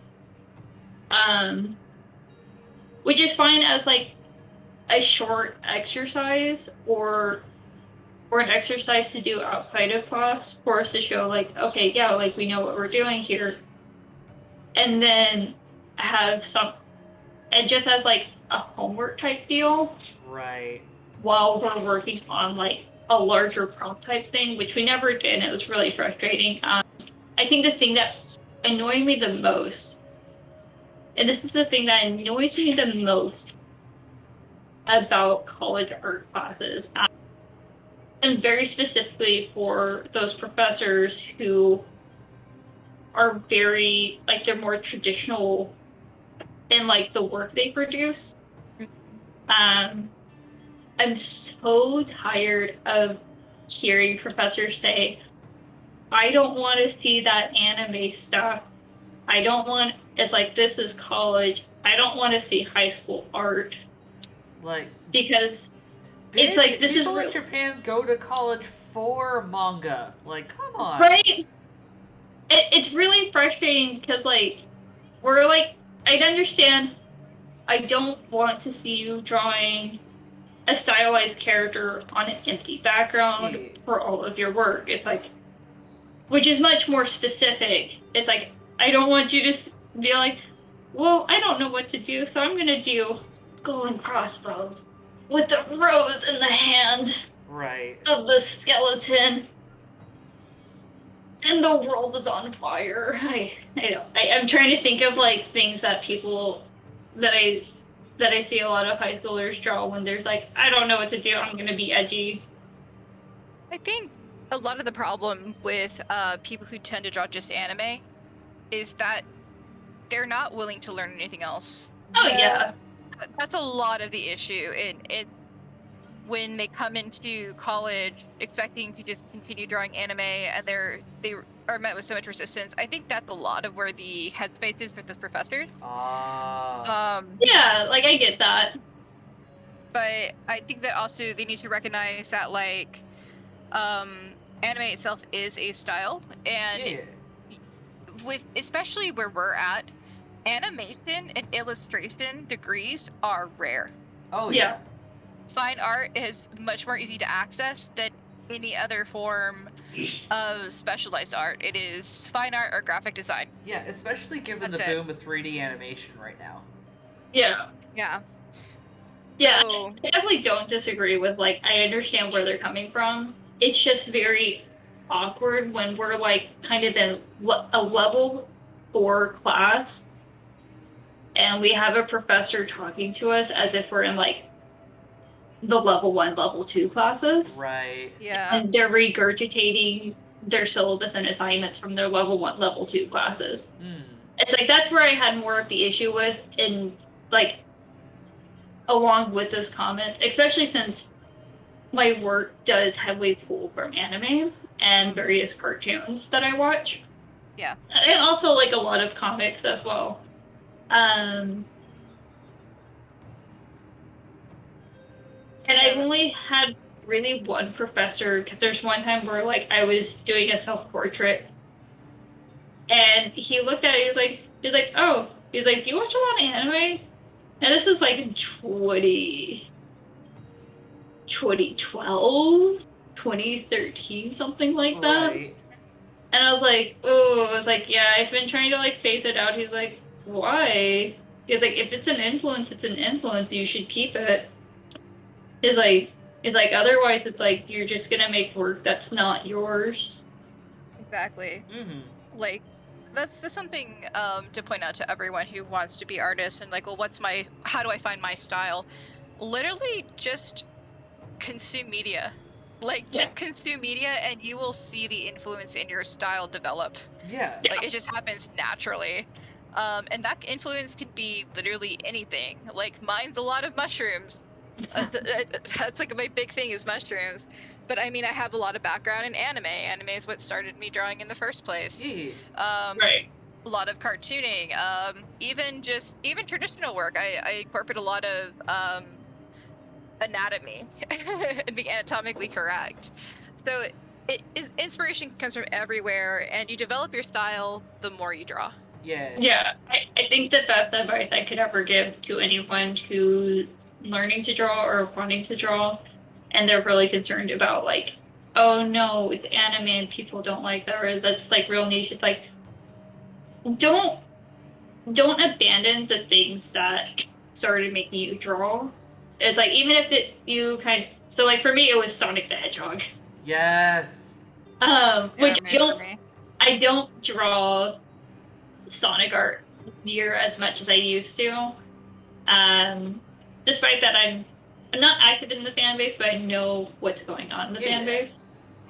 I think my friend Miles is much more active. I'm actually commissioning him to do an illustration that I'm gonna get tattooed later on. Ooh. Hell yeah. I'm really excited for them. Excited for what he does because I was like, I gave him like a journal doodle. Like, this is all I could think of for like posing. Have at it. It's like it's supersonic and smoky, spacey background. Nice. It's like, it's up your alley. Yeah. It's like, That's but really I also like I love his work so much. And I'd asked him from like before he even made the commission. I was like, hey, it's like if I commission you to do an illustration and my intent is to get it tattooed later, would you be okay with that? And he was like, oh yeah, I am. I was That's like, really awesome. cool. Yeah. I'm really excited for that. For a quick pause, where are you at, Road? Actually, I am basically done. Yeah, I'm done too. Okay. So I've been streaming your stream on mine. yeah. I stopped a little while ago, and I was like, I'm not doing anything. We're gonna show Road. So yeah, I guess we'll do our reveals. Yeah. I'm looking at it right now. I fucking love it. Yeah. I love it so much. Yeah, honestly, my favorite bit that I have for yours, like, the changes are, like, super subtle, but I love how I have the mushrooms basically have become the bones of your tail. It's like your skeletal system is implied to be changing into fungi. I am becoming the true queen of shrooms. That is so awesome. All right. What I did was just drag your stream over onto mine. I don't know how you want to reveal Right. yours.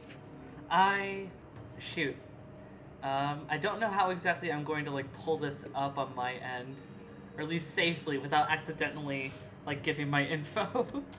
So what I did was I took the tab from Google, or where I'm streaming your stream, Uh-huh. and I dragged it over to where my drawing thing is. Oh wait, you're on a tablet. Well, I'm on my tablet, and I'm doing, like, a mirror play thing, so I can mess with my, Oh, but yeah, that is a point. I could pull up your stream on my tablet. There you go, being smart. Okay, give me a hot sec. Yeah. That's probably the easiest way to do it, because that's just how I was like, okay, how do I do this without doxing anyone? I'm like, oh wait, I'll just move the stream over. Right. That works perfectly. Okay. I should probably center this a little bit better. It's like a little... Yeah. Hold on. Get that move over. Oh, wait. Wait, why is it... Why will you not show the thing now? Oh, is it because I'm doing the mirror play and, like, my tablet is like, you're doing mirror play. Are you sure you want to, like, give people the audio? It's like... I want people to see the thing. Show the thing.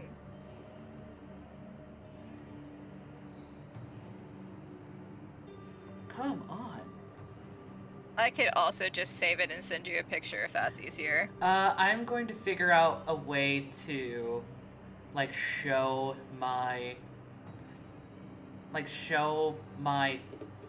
Twitch. Like, because if I can show the... And I think I have a way to, like, crop it. Okay. See, so I'll set up a browser. Do question mark, question mark, question mark. Have that prepped for behind everything.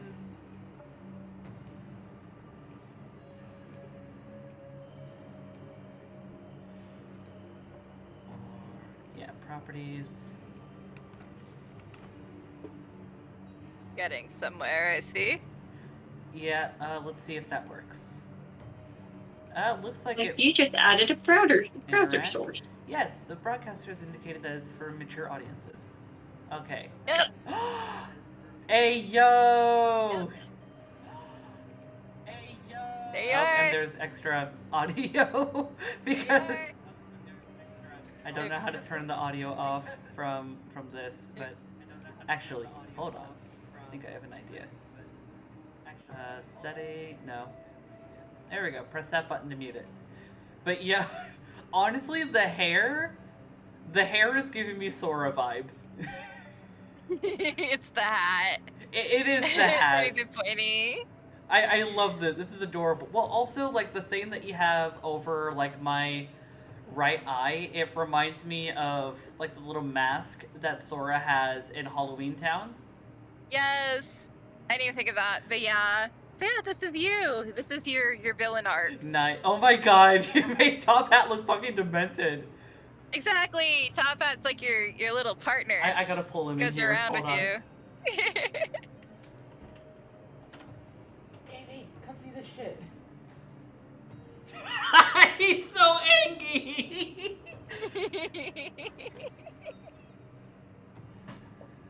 He's Just so going angry. around eating dreams.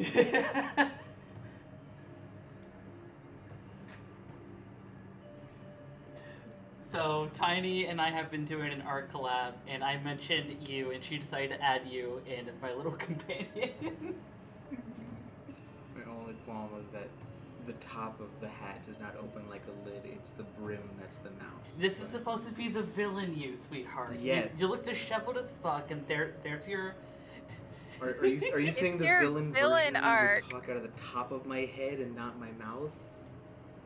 You have two mouths, technically, Just I because guess. it's an evil version of me Tiny doesn't... says you technically have two mouths.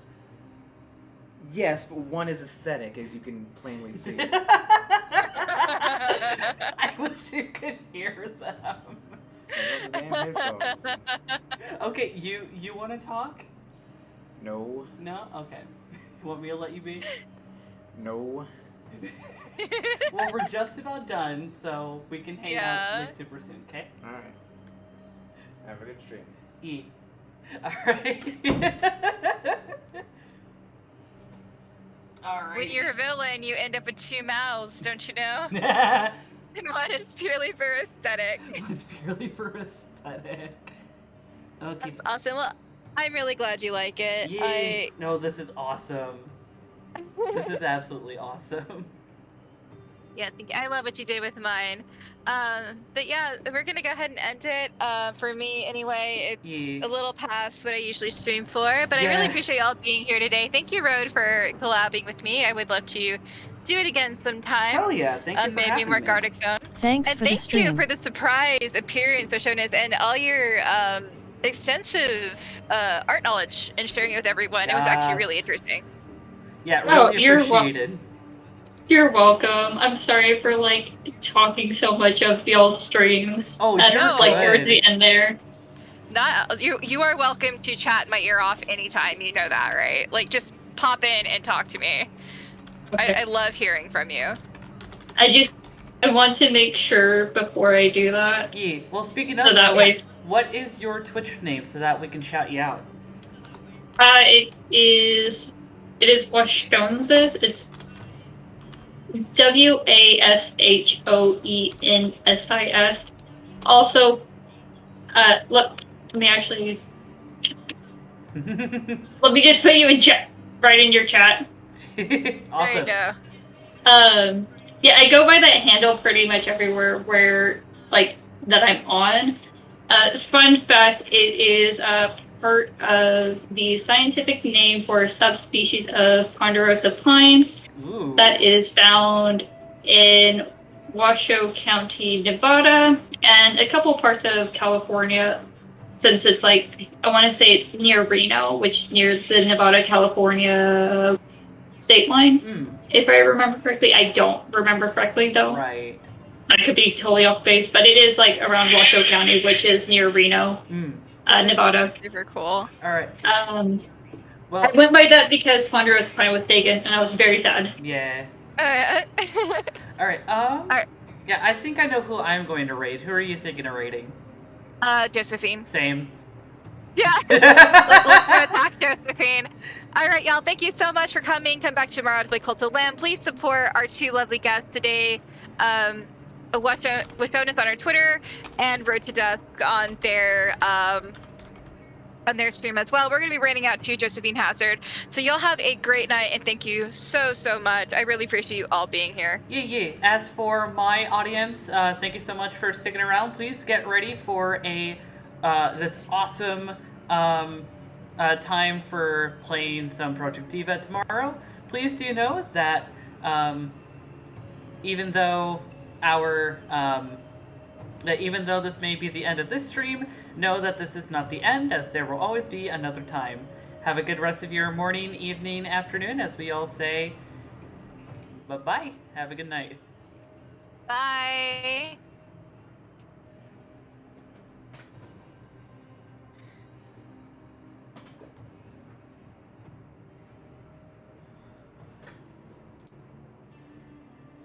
Just stopping all of my stuff.